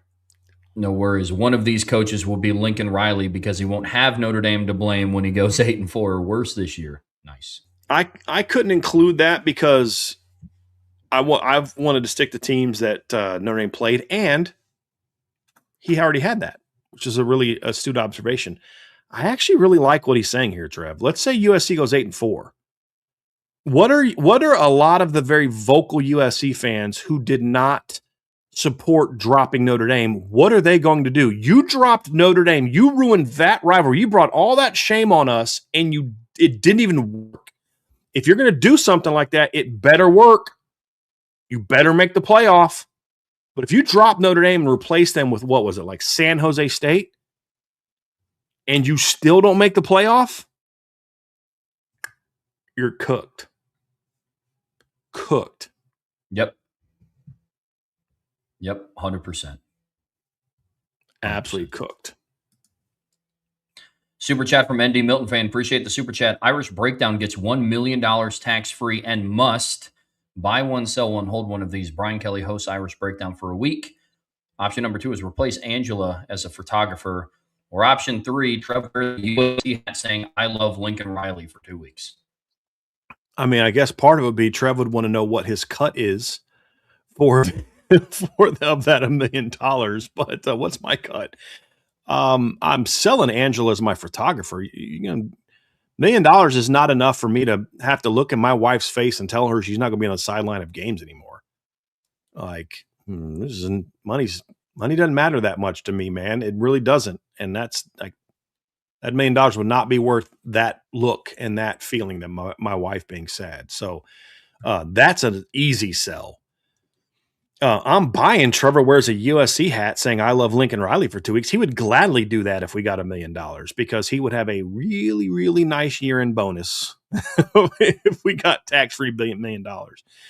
And again, we got a tax-free $1 million, and we just decided to use it, give it to ourselves instead of doing the smart thing, which is invest it and grow the business and make the business better. Let's just assume we don't do that.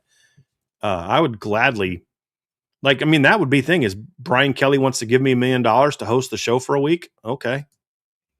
I'm the co-host though. So there you go.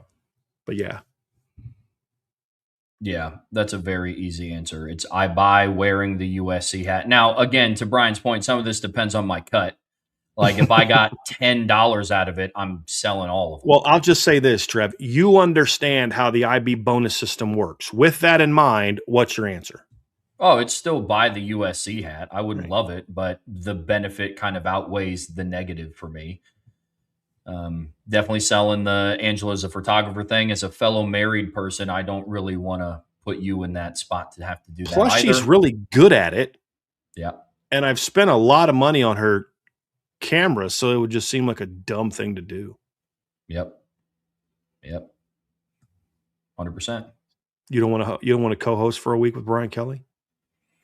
I mean, I would, but I mean, look, let's be real about something. If it was me and you on the show with Brian Kelly, who was hosting it, it would be hard for me to find time to get the words in. So I would just kind of be there. That's true. Like if I'm just being popcorn. Yeah, I would just kind of sit there and want to watch it. So that's The chat would have fun too. You and the chat would have a lot of fun. Yes. If Brian Kelly was a host for the show for a week. But I'll be honest with you, if he was willing to be honest in his responses and engagement, we'd have good shows. If he was willing to say, hey, Coach, I'll be respectful to you and the things we talk about if you're willing to give honest answers and to some of those tough topics. Because I wouldn't sit there and destroy him for a week. We'd bring on some of his former players. We would, the ones that actually like him. We would talk about some of his experiences and things like that. There'd be benefit to gain from a conversation with Brian Kelly for a week, as long as he's willing to say, hey, we're going to ask some tough questions too. And we're going to have some tough topics of conversation as well. That would be interesting. Yeah. Very interesting. Yeah. From James L. Ryan, buy, sell, hold. Notre Dame beat Miami and BYU, go 11-1, host a playoff game against Southern California. I'll buy that. Heck yeah, I'd buy that. I mean, I would not want to play. I don't want USC to be in, period. But if they're going to get in, having to travel to Notre Dame in a year where they could – see, here's the thing. If they go 11-1, beat Miami and BYU, USC could have knocked Notre Dame out at the end of the regular season in LA, because this is an even year, which means the game would have been in LA. How poetic would it be that in the year you drop Notre Dame and cower Notre Dame to ease your path to the playoff, you got to go to South Bend in December where they will catch a beatdown. Let's be real about that. And they will catch a beatdown in December in South Bend, where you could have been the ones to knock Notre Dame out on your home field, or at least flip it to where now Notre Dame's got to come back to you, or you don't get Notre Dame at all. So that's on you. That would be poetic, and that would be the end of Lincoln Riley's career at USC. Officially or not, he'll never recover from that. And I'll take it a step further. I hope the weather's disgusting. I hope you guys get all the lake effect snow up there. I hope it's 6 degrees at kickoff. I hope all of it, dude. I hope for all just of like it was 2 years ago with Indiana.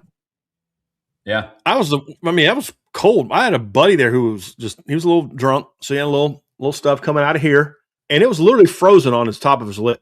It's the grossest. I said, bro, you got take care of that. I can't keep looking at you, man. Hey, man. But yeah, that would be, ooh boy. That would be fun. Yeah, that would be great. From Domer Grizz, buy one, sell one, hold one. Defensive tackle snaps split amongst first, second, third string. 20-20-20, 30-20-10, or 40-15-5. So I'm taking this off of 60 snaps. When I first read this, this doesn't make any sense. Like, it's not 100%, but it's total snaps. I would go with, in a perfect world, 30-20-10 would be what I would want, because here's why, Trev. If it's 30-20-10, I'm buying that one. I'm holding 40-15-5, and I'm selling 20-20-20. The odds of it being 20-20-20, because your first, second, and third teams are all equally good, are slim to none. That's just not real life. 30-20-10, though, could tell me that you feel good about 3 levels of your D tackle room, but there's a clear hierarchy. That would be amazing. 40-15-5 tells me you got a really good starter, your backup's okay, your third string is just more of a situational guy, which is also okay. But 30-20-10 would tell me they feel real good about going 3 deep with ballers, and I would take that in a heartbeat. Yeah, we have the exact same order. 20-20-20 would make me very nervous, barring it being like, it'll probably be 20-20-20 versus like Rice. You know what I mean? Right. Trev, That brings back the Lou Holtz. If you got two quarterbacks, you don't have any. Yeah. Like, Yeah. like you know what I mean? Like, yes. Yeah, that would make me very nervous. I'm with you. We have the same order. Yep. From Real Irish 1988, Biso hold coach and their prime in college. Only are you taking Deion Sanders, Leonard Moore, or Darrelle Revis? I'm buying Deion Sanders, holding Leonard Moore, and selling Darrelle Revis. I think Darrelle Revis is a great player. I just think Leonard Moore's better.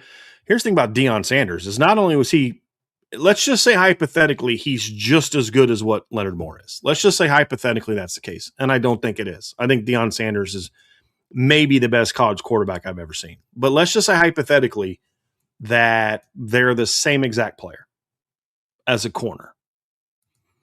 Their skill set's very similar, lockdown, corners, all that kind of stuff. But here's the thing. Deion had 3 punt returns for touchdown in his career. He averaged 15.2 yards per punt return as a senior, Trevin, in 1988, and he returned 33 punts. So it wasn't like they only kicked to him 6 times the way it is now. So he had 3 punt returns for touchdowns. So not only does he impact you on defense, but he also impacts you on special teams.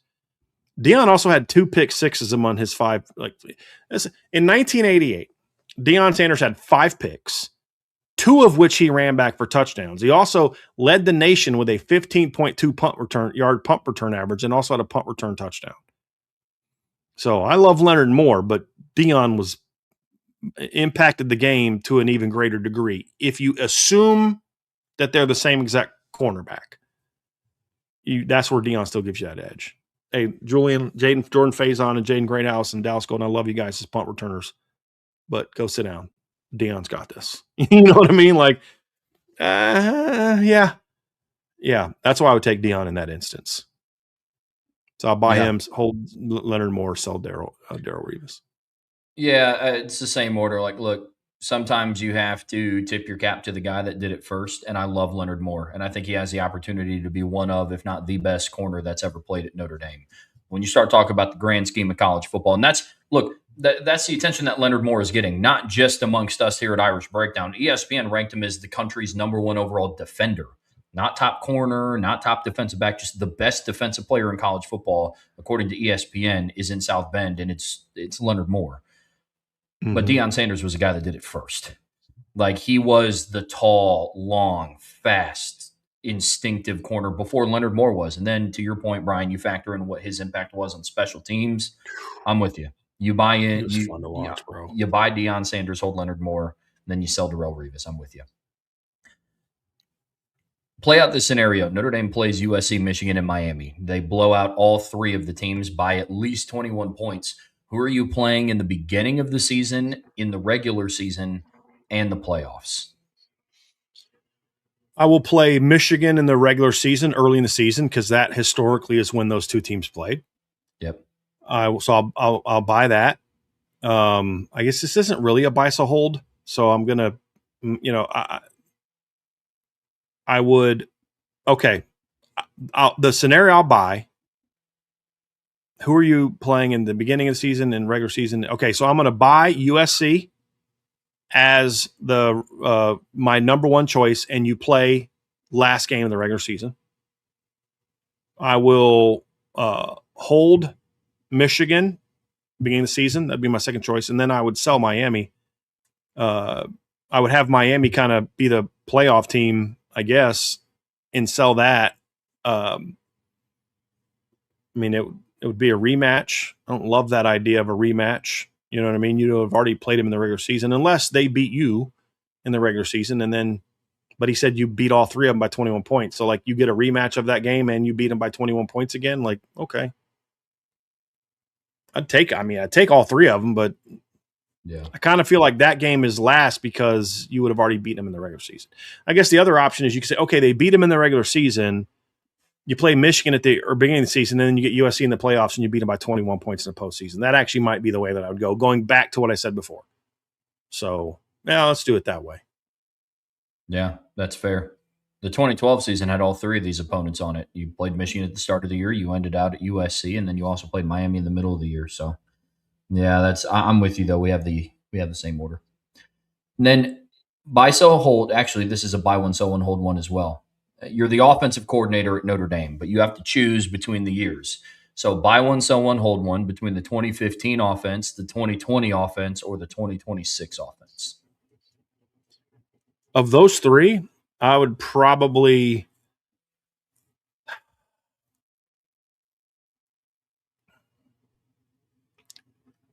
I'd probably buy the 2015 team just because I know more about that team than I do this team. Yeah. I would hold this year's team and I would sell the 2020 team. That would easily sell the 2020 offense. Easily. I have a feeling that by the end of the year, I'm going to want to go with the 2016, but right now it's projecting what this team is going to be. I knew they had CJ Prosise and Josh Adams in 2015.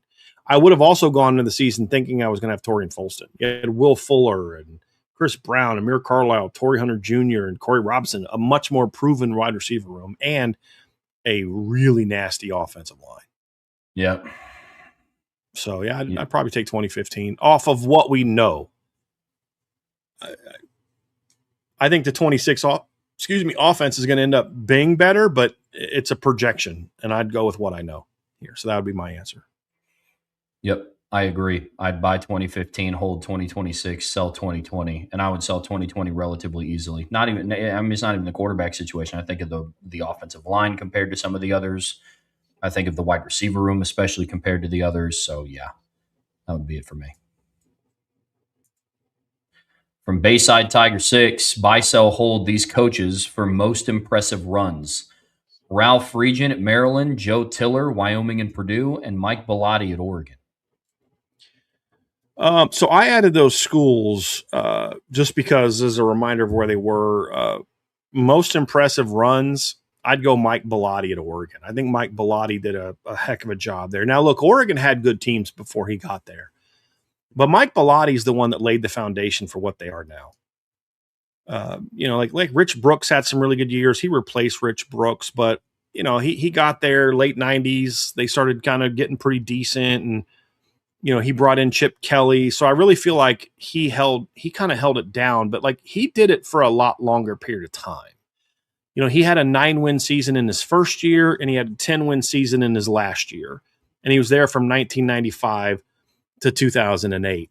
When you look at what Joe Tiller did at Purdue, he did a heck of a job at Purdue for what Purdue had been. But like Trev, he never had a 10-win season. Despite having Drew Brees on his team, he never had a 10-win season.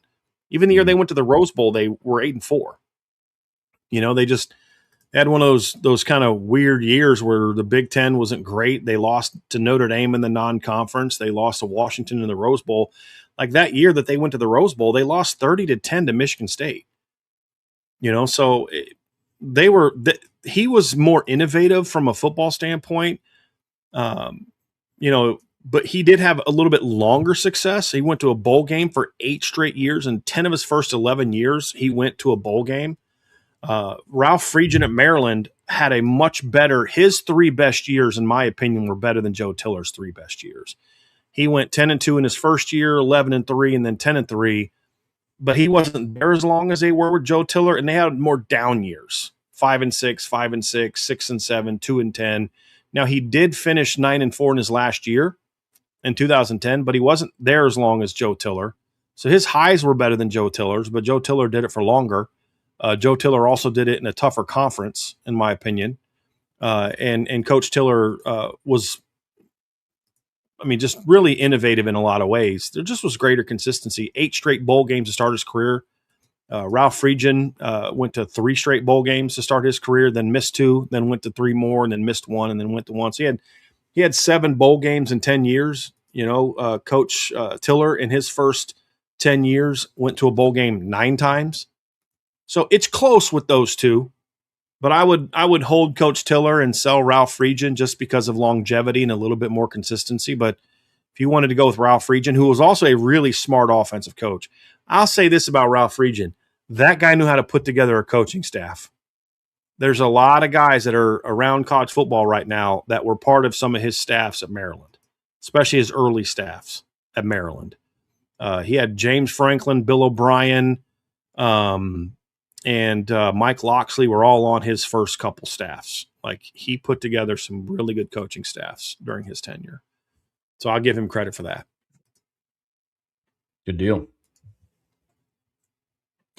Some more from Bayside Tiger 6. Biso hold the Notre Dame return game takes a step back without facing Lincoln Riley this year.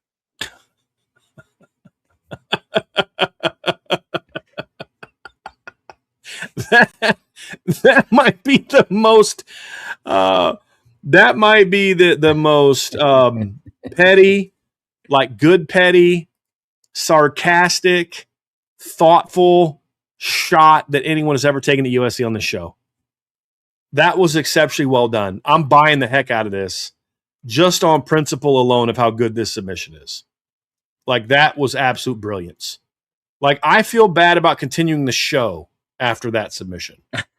That's almost like a walk-off, drop the mic type of Bisa hold ending. I should have paid more attention when I was putting these cards together and noticed that one and put it last. Like, that was very well done. And I'm going to buy that on principle alone.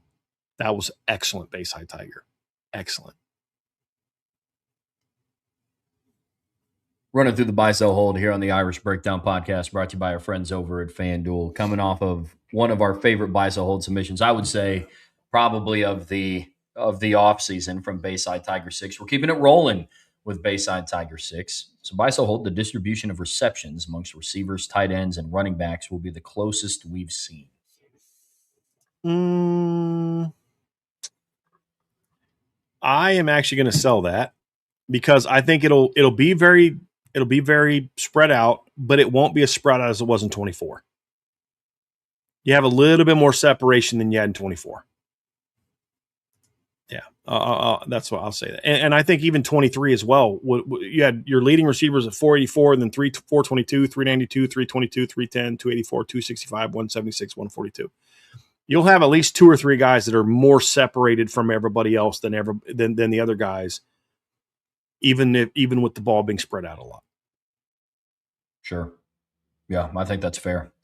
Then Biso hold, Notre Dame will adjust its skill position rotation more with increased depth and based on the opponent. Oh, bye.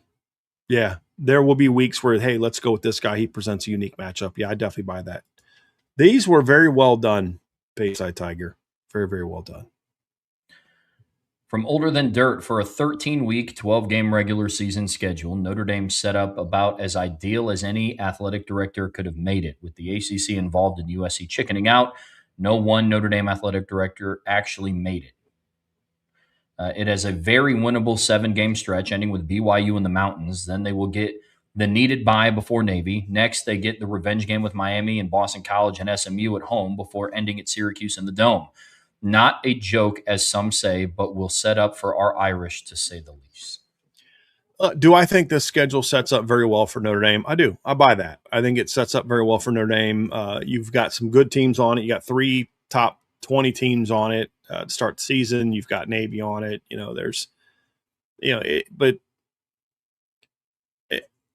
I understand what you're trying to say. It still would not be my preferred schedule. But he did mention, look, USC chickened out. There's nothing you can do about that one. I understand that. But Notre Dame and USC should still be playing.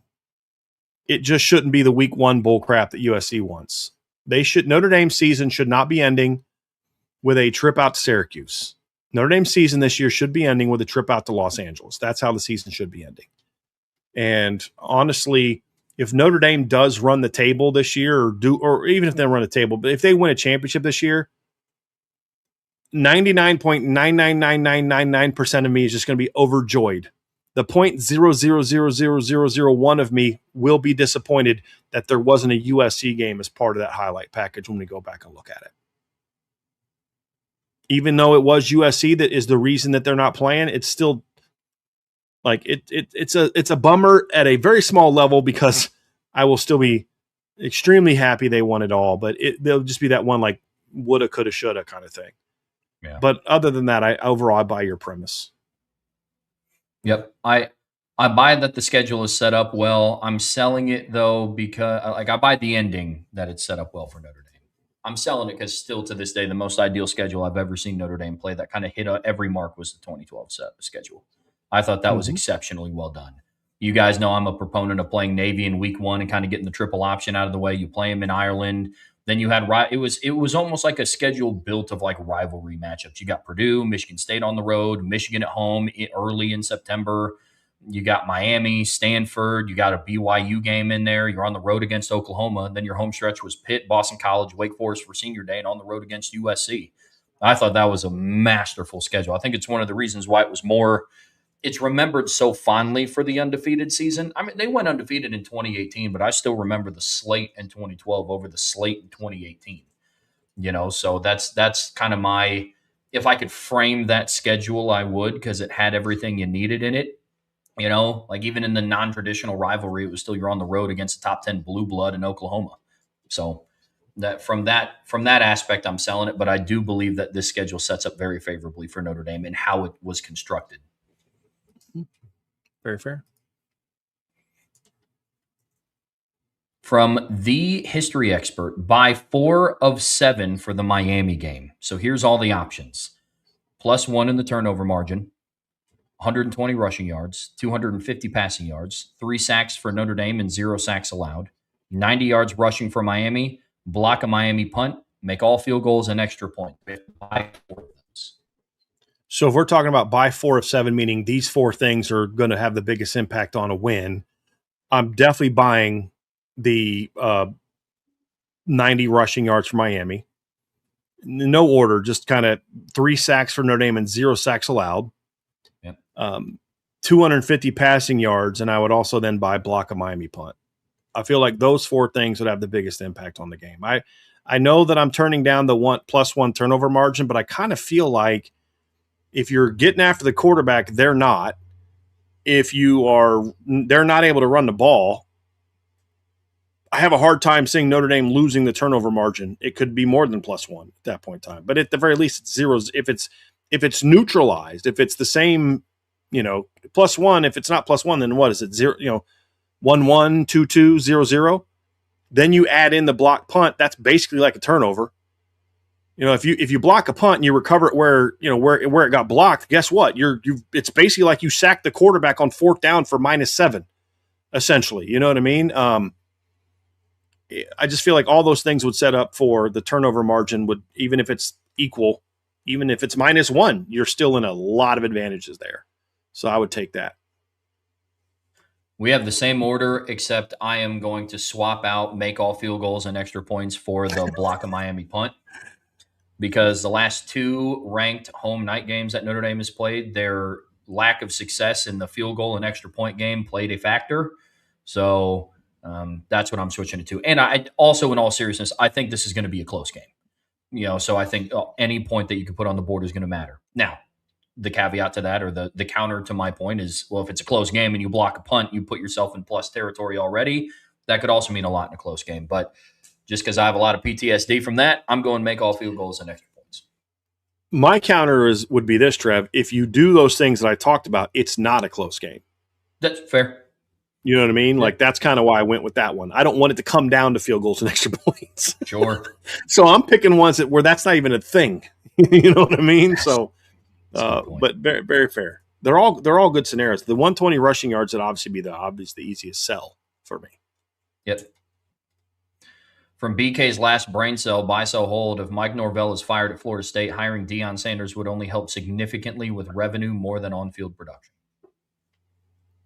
Yeah, to a degree. Look, I don't know that boosters are going to necessarily be fired up about giving money to Deion Sanders if he comes now, unless Colorado has a major bounce back season. Major bounce back. Let's say Colorado goes 7-5. And they hired Deion Sanders. Like, okay, you've had 1 good season, 1 mediocre season, and 2 garbage seasons. I get that you're an alum, but I don't know that that's like full throttle, give Deion everything he needs to come. But I think it would certainly increase revenue by at least a bit early on. But he'd have to win right away because that'll dry up. That sentiment over getting one of your legends back would dry up, would go away in a hurry if they don't also show on-field improvement. Yeah, I was thinking the same thing. I mean, I believe right now on FanDuel, Florida State and Colorado have the same over-under win total. He's going to have a much better year at Colorado in order to kind of justify that move, or else there could be, outside of the kind of honeymoon phase of bringing back a very famous alum. It's like, okay, that's awesome. Deion's back in Tallahassee. That's fantastic. But what does this mean for us on the field? So I'm with you there. I'm with you completely. It'd be an interesting offseason move for sure. Then another one from BK's last brain cell. Biso hold Kurt Cignetti's 2-1 proposal would benefit Notre Dame more than the current USC series or any series involving Oregon, Michigan, or Texas Tech. So I don't. Number one, I don't think playing Indiana does a whole lot for Notre Dame. I don't. Number two, kowtowing to somebody to get what they want never is hardly ever like. So okay, let's say that Pete Bavacqua gave in to what Cignetti said. So now he's got punked by the ACC, punked by USC, and punked by Kurt Cignetti in Indiana. I mean, everybody just take what you want from Notre Dame right now, guys. You know what I mean? Like, I hope Pete Bavacqua, Kurt Cignetti calls and says, "Hey, I got a proposal for you, Pete Bavacqua," and he gives that. I say, "Look, man, you take that 2-for-1, you shine it up real nice, turn that sumbitch sideways and stick it straight up your can to you know what, to quote The Rock from back in the Attitude Era. Okay, you can stick it up your you know what. You're Indiana. Don't forget your place. Don't let last year's anomaly make you forget your place." Okay, so no, by the time we get to 2030, you won't be who you think you're going to be, and you'll be begging us to play you. That game does nothing for Notre Dame. Giving into the 2-1 proposal, especially, is a bad look for Notre Dame, because now we've all realized that you can just bully Pete Bavacqua into what you want. No. He needs to double barrel fist it with the middle fingers to Indiana on his way out of negotiating. Yeah. It would also in a way kind of tip the cap for Pete Bavacqua to say, "Oh yeah, it is a handicap that we aren't playing in a conference. You're right. We will play you twice at your place and once here because we're not in a conference." I would hate that. Yes. I would hate that so much. It would basically be Pete Bavacqua's adopted every single narrative against Notre Dame. He's just giving them, "Oh, yep, you're right, you're right, you're right, you're right." I mean, no. That'd be a fireable offense in my opinion. But here's the thing. He's not going to do that. Pete Bavacqua is not going to let Indiana bully him like that. It's fine. Trust me, guys. I keep telling you this. There's plenty of people who will play Notre Dame. Texas Tech has already said they'll play Notre Dame. So that would do more than playing Indiana, in my opinion. Much more. Yeah. Agreed. From BK's last brain cell, Biso Hold and Aeneas Williams will have a minimum of 500 all-purpose yards after week 4. I'll buy that. Yeah, agreed. It's 125 a game. I'll buy that. That's going to be a really good performance, but I'll buy that. Yeah, especially if he ends up being like a potential return guy too. We'll see. And then Gerby Lambert will have a projected top 15 draft projection by the end of the season. Sell. Not sure he'll be quite top 15. So. Agreed. Here's the thing. It's also a loaded draft class at quarterback, running back, or wide receiver and offensive or defensive end. Yeah. 3 absolute premium positions. Plus you have at least 1 elite corner coming out in Leonard Moore. It's going to be very difficult to get in the top 15 of next year's draft.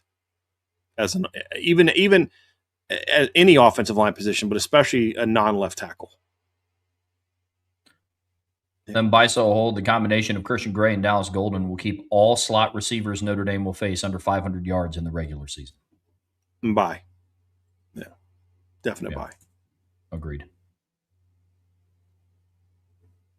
From Adam G, 1274, Jaden Greathouse will be a 2nd or 3rd round pick this year. I'm going to sell that. I think if Jaden Greathouse balls out the way that I think he's capable of, I'd still probably put him in round 3. I just would need to see him test before I would know that for sure. But it's possible. It's possible, but I'm not ready to go there quite yet. Plus, I think the fact that the 3 years of nagging injuries would be something that would be combined with I'm not sure how he would test to make me question him being a number 1 or 2 pick. So I think third round's the best that I would see it, but that would even require him to do something we haven't seen. So right now, I'd probably say early day 3 pick with the opportunity to jump into rounds 2 or 3. So it's possible, but right now I'm not there yet.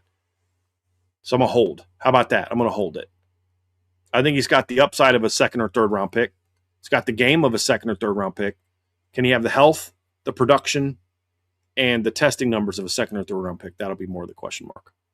Yep. Hold was the direction that I was going to go in as well. And then some more from Adam. Buy, sell, hold. Marcus Freeman and the players have handled the playoff snub the right way during this offseason so far. 1,000% buy. Like, look, they have absolutely handled it the right way. Agree. I can't find fault. And look, you guys know me. I'll gladly criticize Notre Dame when they deserve it. I honestly can't think. I mean, maybe if I sat and thought about it for 10 minutes, I could think of something, but I can't think of a single thing where I look back and say, players and coaches, boy, I wish you would have handled that differently. Post snub. I really can't. Agreed. This is a 100% buy for me as well. And it's also been highlighted by how poorly some other teams have handled not even being snubbed. Like Texas was not snubbed from the college football playoffs. They've cried about it way more than Notre Dame did, right?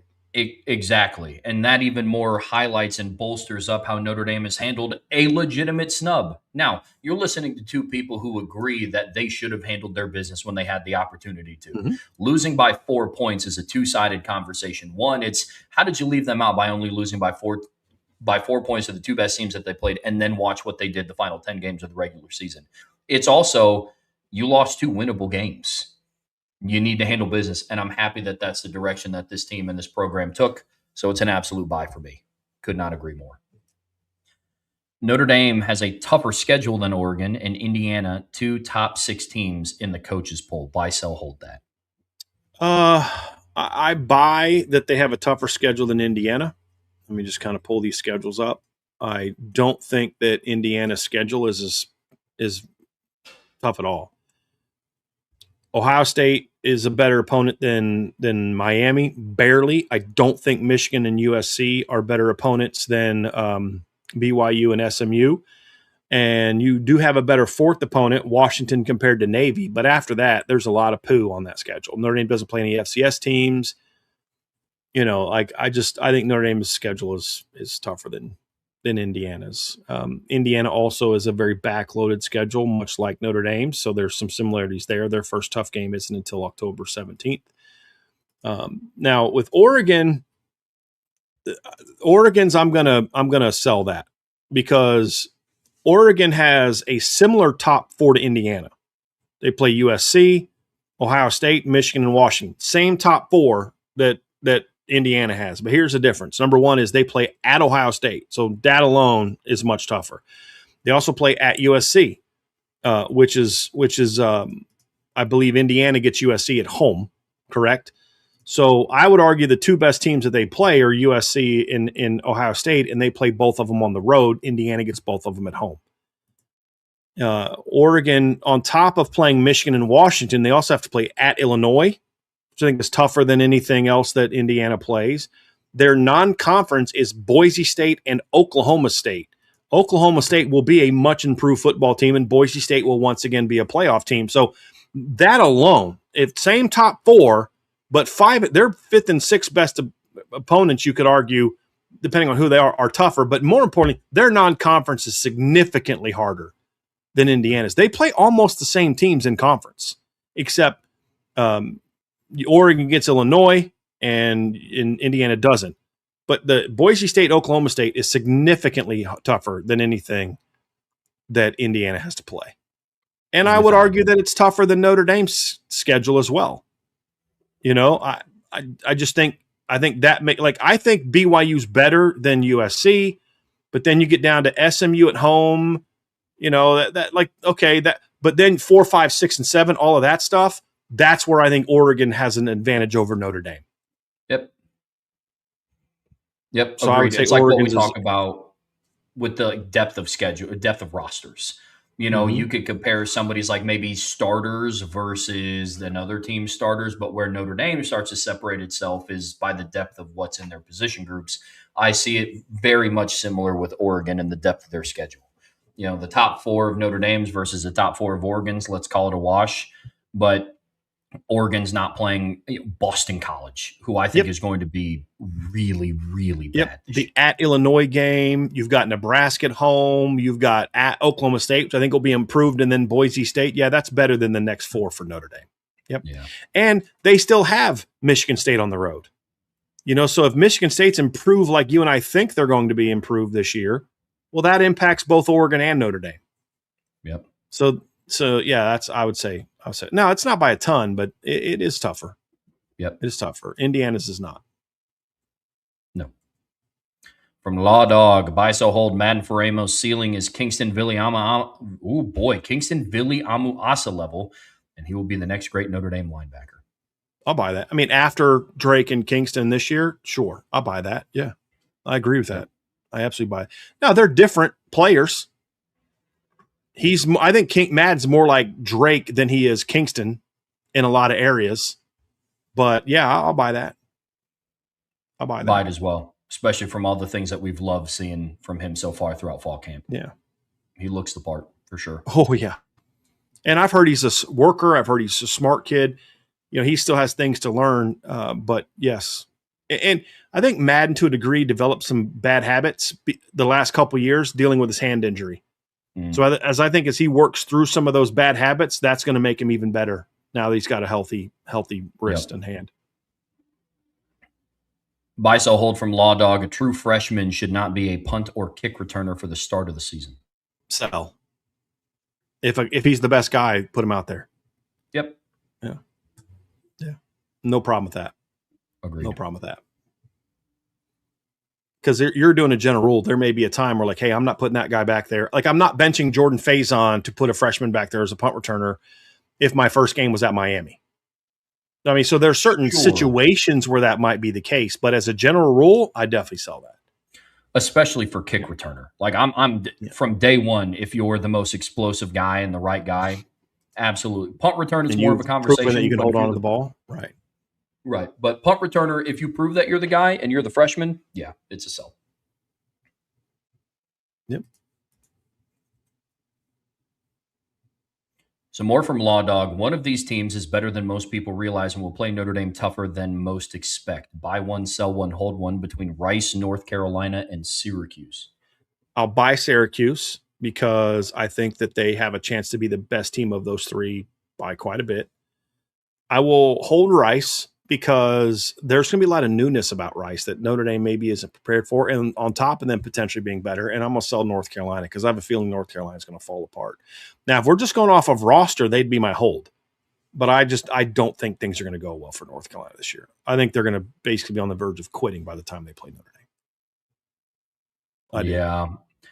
Initially, I was going to buy Syracuse regardless. Initially, I was going to hold North Carolina and sell Rice, but after thinking about it, I'm where you are. There's a chance that team might be donezo by the time Notre Dame rolls into if we're just talking about the roster and not context of when they play and all that, North Carolina is an easy number 2. But when you factor those other things in, that's why I'm selling them.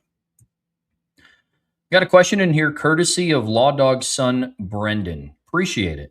Buy one, sell one, hold one here of holidays. You get Halloween, Christmas, and Thanksgiving. So I'm going to focus my answers more on just the celebration of the holidays and not what they mean. In that regard, because if we're going to celebrate what they mean, obviously I'm going to take Christmas because it's the celebration of the birth of Jesus Christ, even though I don't believe he was born on December 25th, but the tradition of the holiday. So let's just kind of take what the way they're celebrated.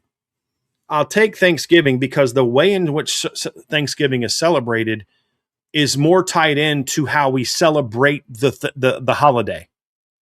Where like, I don't know what the birth of Jesus Christ has to do with a good meal and, getting my Transformers and, you know what I mean? And Santa Claus, you know what I'm saying? Like, they're not really the same. It's kind of like Easter and went from we celebrate the resurrection of Jesus Christ to the Easter bunny with, eggs and chocolate and jelly beans and stuff like that. Like the meaning has been separated from how we celebrate the holiday, right? Like as Christians, we go to church on Easter, and then we go home and hide eggs for our children for the Easter bunny. It's like, there's a disconnect here, whereas Thanksgiving, the entire meal and day is built around what the meaning of the day is.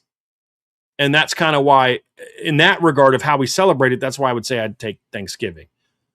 The food thing is a little bit different, and that's why I'm going to hold Christmas, because my family, we kind of ate the same thing on Christmas than we did Halloween. But it just maybe not quite as much, but I'm going to hold Christmas on that one. Christmas is also a little bit colder. And as you know, Trev, I'm not a big fan of the cold. And then Thanksgiving also, I mean, there's football on Thanksgiving, like there's football games, NFL games, there's college games. There's a whole lot there's just a lot more about that day. Again, I'm referring to strictly how we celebrate it, not what the holidays mean at their true form. And I'm selling Halloween. I'm give or take. Halloween's fine. I could go with it out it. I could go without it. I could go with it. If they got rid of Halloween because it's a pagan holiday, I'd say, okay, fine, good, cool, no big deal. But I'm not like against it. We dressed up as, did I tell you what we did for Halloween last year? So we dressed up, we took a bunch of Notre Dame stuff. We dressed up in a bunch of Notre Dame gear. We had a cooler, we had drinks and stuff, and we dressed up as Notre Dame tailgaters. Because we just decided last minute to go do something. So, and then Angela had the fight song playing the whole time. It's pretty fun as we handed out candy to kids. But yeah, I mean, Halloween, I would be, if they got rid of Halloween, I'd be fine with that. Like it's the one holiday where, like, if we ever did have kids, we'd have to have some conversations about what our kids could and couldn't do from a, costume standpoint. Like, you're not dressing up as a skeleton, you're not dressing up as a ghost, you're not dressing up as a demon, you're not dressing up as a devil. There'd have to be some conversations about that, where I don't have to make those caveats with Christmas and Thanksgiving. Yeah, that's fair. I reserve the right for these answers to be subject to change for me, because the landscape of my holidays is going to look drastically different this year than it has been in any other year, which I'm very much excited for. But in general, answering it right now, I'm buying Thanksgiving, because the way I look at Thanksgiving, especially the way that our friends and family celebrate it, it's like Christmas, but without the pressure of who bought what for who. Thanksgiving is a time where you can get together with the people that you love, and it's truly just being around those people. Yep. Whereas Christmas, 100%. It's like who brought what for who bought this for who, and that's something. Because imagine a Christmas where you have no gift exchange. Right. So hold on, what's going on here? You have the meal, the fellowship together, but oh, by the way, I have no gifts for anyone. Well, this is bull crap. Great observation, Trevor. Yep, that would be. Now, having said that, I love the build up to Christmas and the Christmas season more than I like the build up to Thanksgiving. So that's why that's my hold. And I'm selling Halloween. Now that I am no longer in college and not a child that can go trick or treating anymore, if I want candy, I'm a grown man and can just go to Kroger and get me a pack of Reese's Cups if I want to. So I'm selling Halloween. But like I said, these answers are subject to change here in the next probably couple weeks.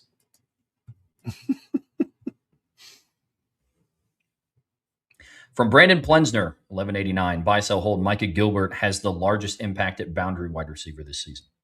Buy. Easy buy. Yeah. Buy as well. Easy buy. Then a freshman secures at least one of the returner roles by the end of the regular season. I'll also buy that. I'm not as locked into it as I was before, but yes, I'll buy that as a legit possibility.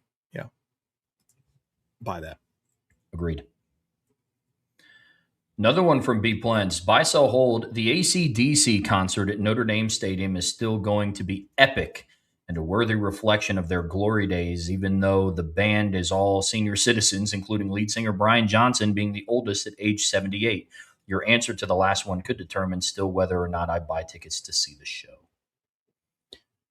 Look, if you like AC/DC, you like that kind of music, I would imagine it's still going to be a good concert. I would be worried about Brian Johnson's voice going out. I know he's had some issues with that in the past, but I mean, it's two iconic brands, right? If you're a rock and roll fan, AC/DC is an iconic brand, and so is Notre Dame, obviously. So if that's your kind of music, man, I'd go, right? I mean, have you ever seen AC/DC in concert? I I don't think so. I mean, if you have, great, but if you haven't, then dude, go. You know what I mean? I won't go. I don't go to those concerts. I'm not really a big concert guy, Trev, to be honest with you. Same. And I definitely don't like concerts that are like in like where it's all around. If I'm going to a concert, I want it to be one where you're on the stage and then we're all here and we all kind of see it. You know what I mean?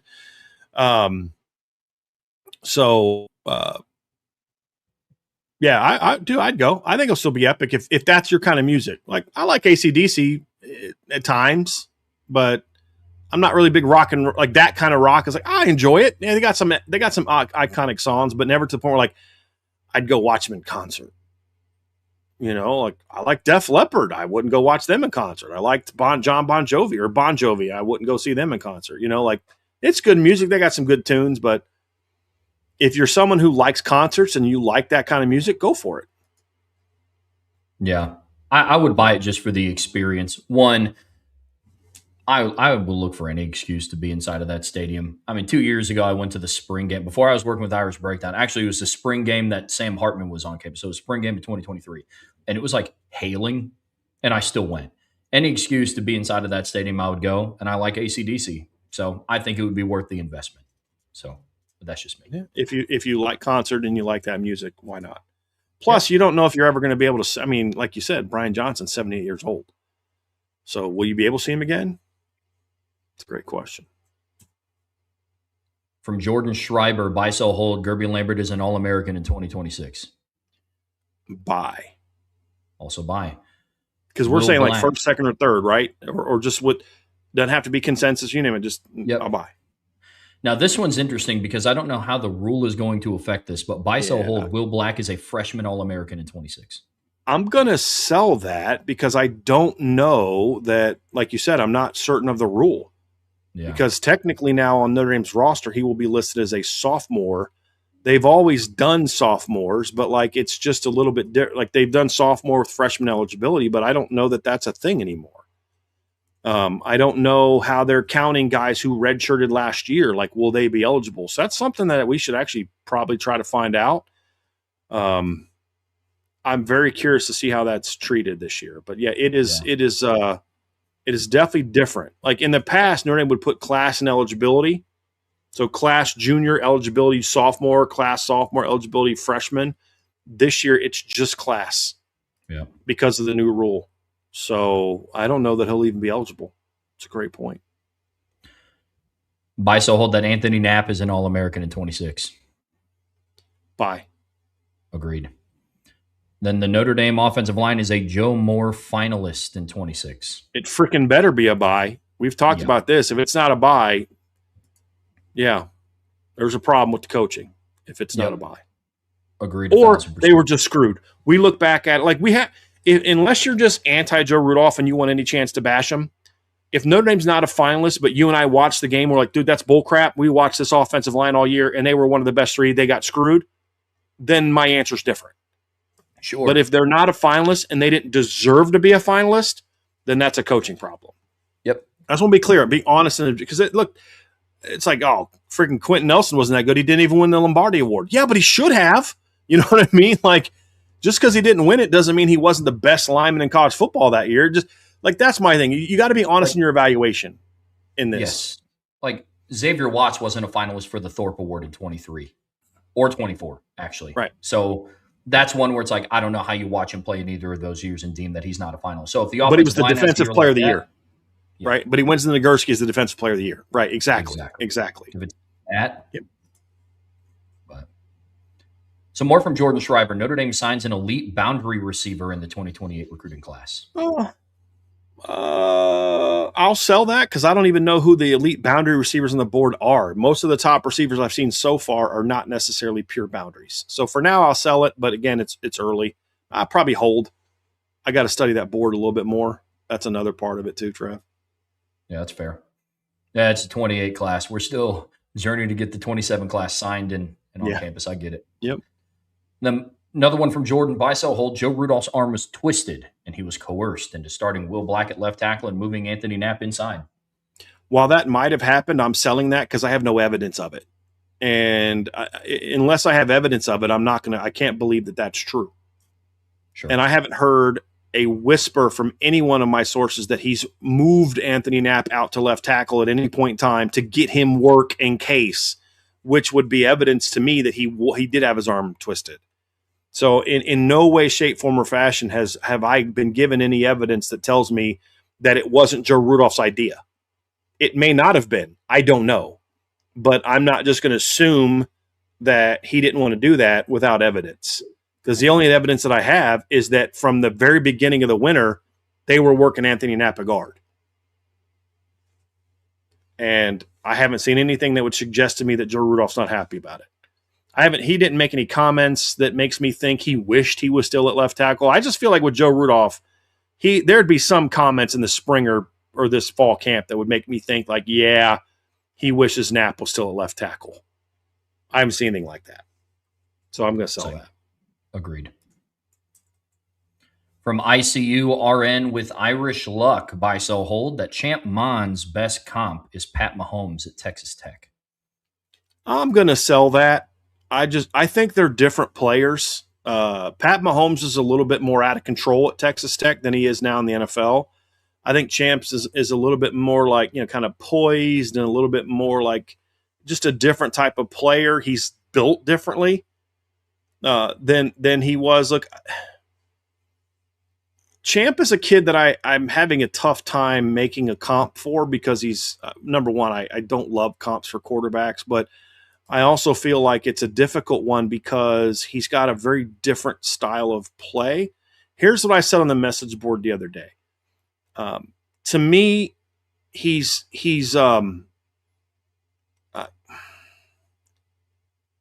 like he's got like the body of Patrick Mahomes and a bit of the play style of Deshaun Watson. Not Patrick Mahomes, excuse me, Dak Prescott. He's got kind of like the body type and running style of Dak Prescott, but he's more of like the throwing big playmaker, big arm, that kind of thing of like a Deshaun Watson without the turnovers. That's the best comp that I can come up with.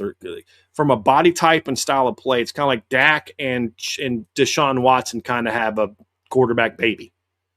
You know what I mean? So that's the best comp I can come up with. But he's not directly with either one of them because he's built more like Dak. But if I had to pick between the two, I'd probably go Deshaun Watson. The best that I've thought of is kind of like a more, I hesitate to use the word like coordinated because they won a Heisman, but it's like a similar version to like Jameis Winston. Champ Mons reminds me a little bit of him when I watch him play. Smooth. Yeah, smooth is a better word for it. Because whenever Jameis Winston would get outside of the pocket, it just looked like he was a weird athlete because he was a very good athlete. Like he was a potential Major League draftable Major League Baseball player, but he just was a little bit unorthodox in his movement styles. Yeah, like a more smooth Jameis Winston is the best that I've been able to come up with. But yeah, unorthodox is a good way to put it. Some more from ICU, buy, sell, hold. If Penn State, Miami, Indiana, Texas Tech, or BYU played Notre Dame's schedule, nobody would say that team's schedule is a joke. Oh, sell. If Texas Tech or BYU have it, they would say that it's a schedule's a joke because they have no problem taking shots at the Big 12. The fact that nobody says Miami's schedule is a joke because their schedule's softer than Notre Dame's. Correct. Now, again, it's not their fault. Like this is the whole point. I'm not going to sit there and bash Miami. The only thing I'll bash is Miami fans who will say Notre Dame's schedule's a joke when their schedule's softer. But it's not Miami's fault that their schedule is soft. Right? Like it's not Miami's fault that Florida State and Clemson are both down because 5 years ago, a schedule that has Notre Dame, Clemson, and Florida State is a gauntlet. And at that 5 years ago, this schedule is considered. Well, shoot, if you go 10 years ago, when Florida State was still a top 15 team, and Notre Dame was a top 15 team, and Clemson was the best team in the country, and Stanford was still a top 25 caliber team, and North Carolina was better, and Virginia Tech was better. Like that, this schedule would have been brutal in past years for an ACC schedule. That's why I say you have to look at the intent for a team when it comes to how they schedule. Does Miami look like having a schedule of a team that was trying to schedule a bunch of nothing? No. Because they got Notre Dame out of conference in November. They play Clemson on the road. They play Florida State at home. They play at North Carolina. They play at Stanford. like Florida A&M's the only bad schedule, but I've said this before. I have no problem playing FCS teams if they're from your league, if they're from your state. And you have a strong non-conference outside of that, and they do with Notre Dame on their non-schedule. I've said this before too, Trev. If you play a great Power 4 team out of conference, I don't care who you play in your other 2 non-conference games. You can play two cupcakes for all I care, because you're going to South Bend as one of those 3 non-conference. So I don't care who you play. You can play Florida A&M and Bethune-Cookman for all I care, and I won't say a word, because that's still way tougher than what Penn State and Indiana are doing non-conference. Oh, so yeah. That's the whole point, is you've got to be willing to have some context. Say, well, Miami's schedule's a joke. Well, it is if you just look at the result compared to Notre Dame's, but Miami did not put this schedule together thinking, dude, if we just beat Notre Dame, we're walking through this schedule. 3 years ago, because you had if you look at what this schedule was in 23, like Notre Dame was a 10-win team in 2023. Florida State was 13-1. Clemson was, a 9-win team, ranked top 25 ranked team. So that's why I say, Trev, you got to be one to you got to be one to look at intent when talking about how a team's scheduled. There has to be some level of discussion of intent, because of just the way you just don't know how teams are going to be and how teams are going to play. Agreed. So, I think in Notre Dame's 2024 schedule, there was no way of telling that Florida State was going to be 2-10 the year after they just went 13-1. Think of Georgia Tech. There was no way of telling that Haynes King wasn't going to be healthy enough to play against Notre Dame that game. There's no way of telling that Blake Horvath was going to be playing with half a thumb, or Texas A&M the year 1 under Mike Elko the wheels were going to completely fall off. Sure. Midway through the season. It's things like that. I'm with you completely.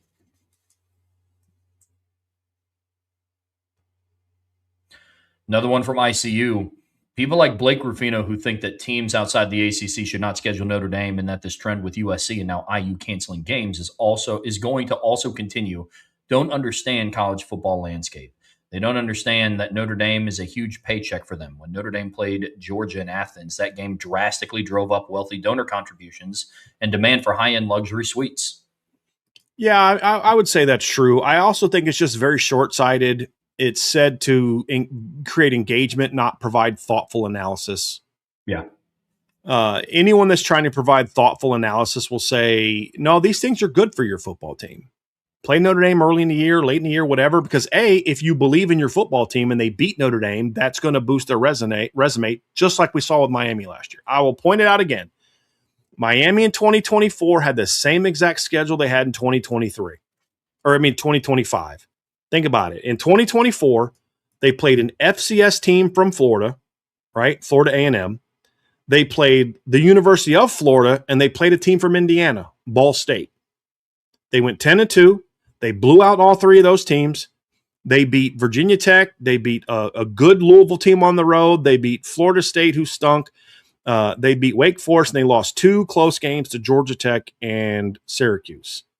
Decent teams, but not great teams. Syracuse went 10-3. Georgia Tech went 7-6, right? And Miami's out of the playoff. And no one's talking about how they should be in, even though we disagree. Now, in 2025, Miami, same thing with their losses, right? They lose to an unranked SMU team. They lose to an unranked Louisville team. They play a FCS team from Florida. They play the Florida Gators. And they play South Florida. And also in 2024, they also played South Florida. I forgot to mention South Florida. So 2025, they play South Florida. They play an FCS team from Florida. They play the University of Florida, and they play a team from Indiana. They go 10-2.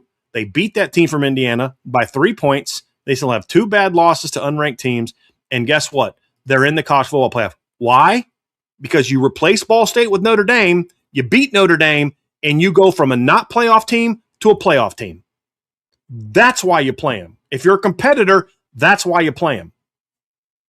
Is any Miami fan having great confidence in Mario Cristobal right now if they'd have played Ball State last year instead of Notre Dame and gone 10-2? Because guess what, folks? They're not in the playoff. BYU would have stayed ahead of Miami last year if Miami was 10-2 and would have beat Ball State in the second straight year. And they're like, man, it's 2 years in a row. We can't beat all these bad losses. And because they don't have the playoff run. They have another bowl game where most of their top players opt out. And now we got questions about can Mario take them over the top. Now they're thinking, hey, we're trending as well as anybody. Why? Because they beat Notre Dame. So that's number one. Number two, it's also silly and short-sighted in an era where teams are just doing anything possible to make money. You're going to not play a team that, say whatever you want about Notre Dame, but when Notre Dame comes to town, they do what? They make you money. They make you money. Tickets are way more. Concessions are way more. Parking makes you way more. Your community gets a giant boost. So in an era of where you're trying to do the best you can to make as much money as possible to the haves and have-nots, you're going to turn down an opportunity to have a home game every other year that's going to make you that kind of money? Again, it's very short-sighted. And they all think they're cool, right? It's like, this is the cool thing to do. Everybody repeats the same thing, the same anti-Notre Dame thing, and nobody gives a nuanced answer to it. They just regurgitate the same tired stuff that everybody else says. If you want to make a case for not playing Notre Dame, then at least give me a legitimate reason why. Beyond, screw them, they're independent. They've always been independent. Why is it all of a sudden now it's a problem? And that's my whole thing. It's very short-sighted, and it's kind of more of a go along to get along. Like just everybody else says it, I'm going to say it. It creates revenue, and here's the final reason they say it: because they know when they say that, all you Notre Dame fans are going to watch the show and complain about it. Because I didn't know Blake Ruffino said that until you made the super chat. You know what every Notre Dame fan should know about what Blake Ruffino thinks about Notre Dame? Nothing. We should know nothing about what he thinks about Notre Dame. That's what I think. But he knows that it's going to make you money. It's going to make him money. And that's a smart business plan. I just wish people that would do that would have a little bit more nuanced arguments. I'm not taking a shot at Blake because everybody does the same thing. Just give me a nuanced argument other than just the same tired stuff that they repeat over and over and over again. That's all. Because there's a legitimate case to make for some teams to not play Notre Dame. Why does Florida need to play Notre Dame? They already play Florida State at the end of every year. They play an SEC schedule. They don't need to play Notre Dame. Now, I would argue that playing Notre Dame is financially smart, but you can make a football reason why it doesn't do them a lot of good to play Notre Dame, especially if Florida State gets good again. There's a lot of teams where it makes a ton of sense to play Notre Dame in a home and home. I mean, think about LSU. Let's look at LSU for a second because Blake's an LSU fan. So in this era of trying to make as much money as possible, you don't think that hosting Notre Dame would be good for your community, would make your school a ton of money, would impact your bottom line effectively? Of course it would. What else does LSU do a lot of? They like to come up north and they try to recruit, Illinois and Ohio. You don't think a return trip to South Bend where you go into South Bend Notre Dame Stadium and maybe beat Notre Dame, you don't think there's value in that? Why? You shouldn't give them the benefit. Why? That goes against everything LSU's ever been about. LSU's one program. I've said this a million times. I've always respected the fact that LSU will travel and play good teams. Always have. I respect that. But why are we all of a sudden going to not do that anymore? Well, we got to play 9 conference games now. Yeah, but it's not the same SEC. Some of those nine-game conference schedules aren't the same as they used to be. They're not as strong. So that's my whole problem with it is it's short-sighted and people argue from theory, not fact. Well, I got to play. There's years you may have to play, and they list like top 6 teams in the Big Ten. How many teams play all 5 of them? None. Most don't even play 3 of them. So it's short-sighted, shallow, and just kind of you're repeating. It's like the scene. It's like, you know what? Every time I hear that, it's like the scene from 8 Mile. Pay attention, meathead. You're saying the same he said. Here's a pencil. Take it home. Write something suspenseful. Ooh. Here, you can take this mic home with you. Ooh. Come up with something new. Give me something original that hasn't been regurgitated 97,000 times on everybody else's podcasts and Twitter pages. That's all I ask for. And there's some teams that could make a good case for that. We don't need that. Texas doesn't need to play Notre Dame from a financial standpoint.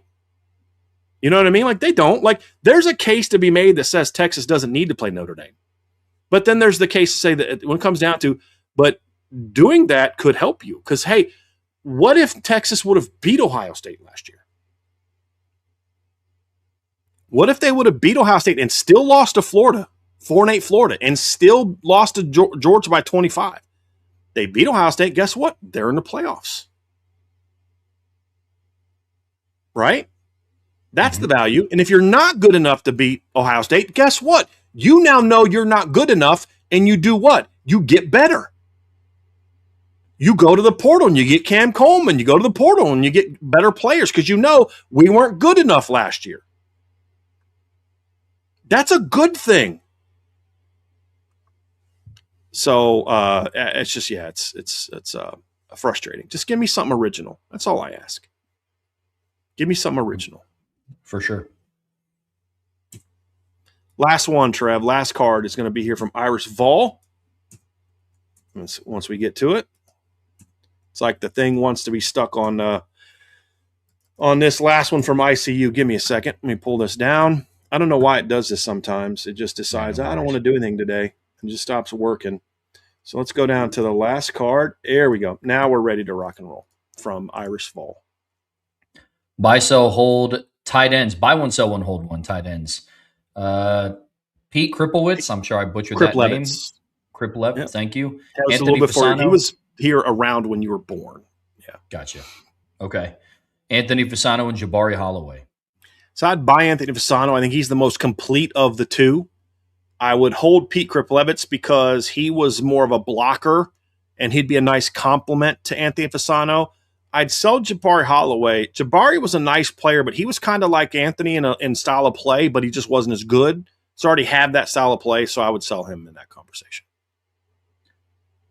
Same question, but for quarterbacks. You got Pat Dillingham, Demetrius Jones, and Paul Fiala.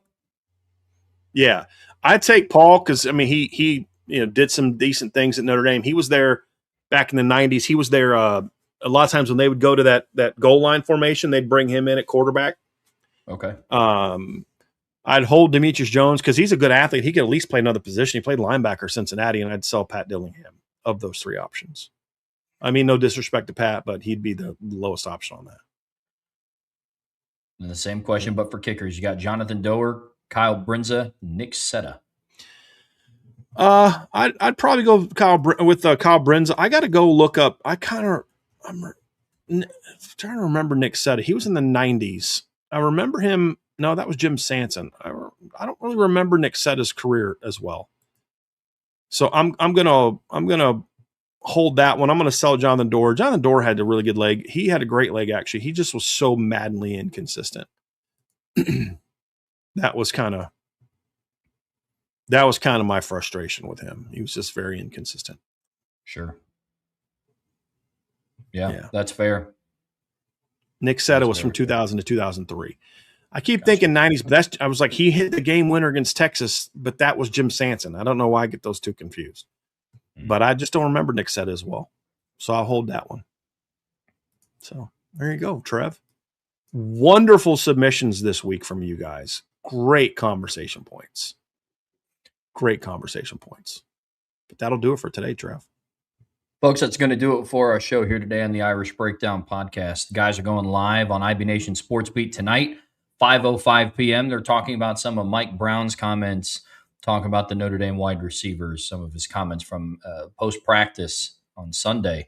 Brian and I will be back tomorrow, continuing just really wrapping up the offseason, getting more so into preseason topics. Going to be a lot of fun stuff happening over here at Irish Breakdown the next 2 weeks. On your way out of this show, be sure to hit that like, hit that subscribe, hit that notification bell, share this podcast with your friends, family, anybody that you know loves Notre Dame and college football as much as you do.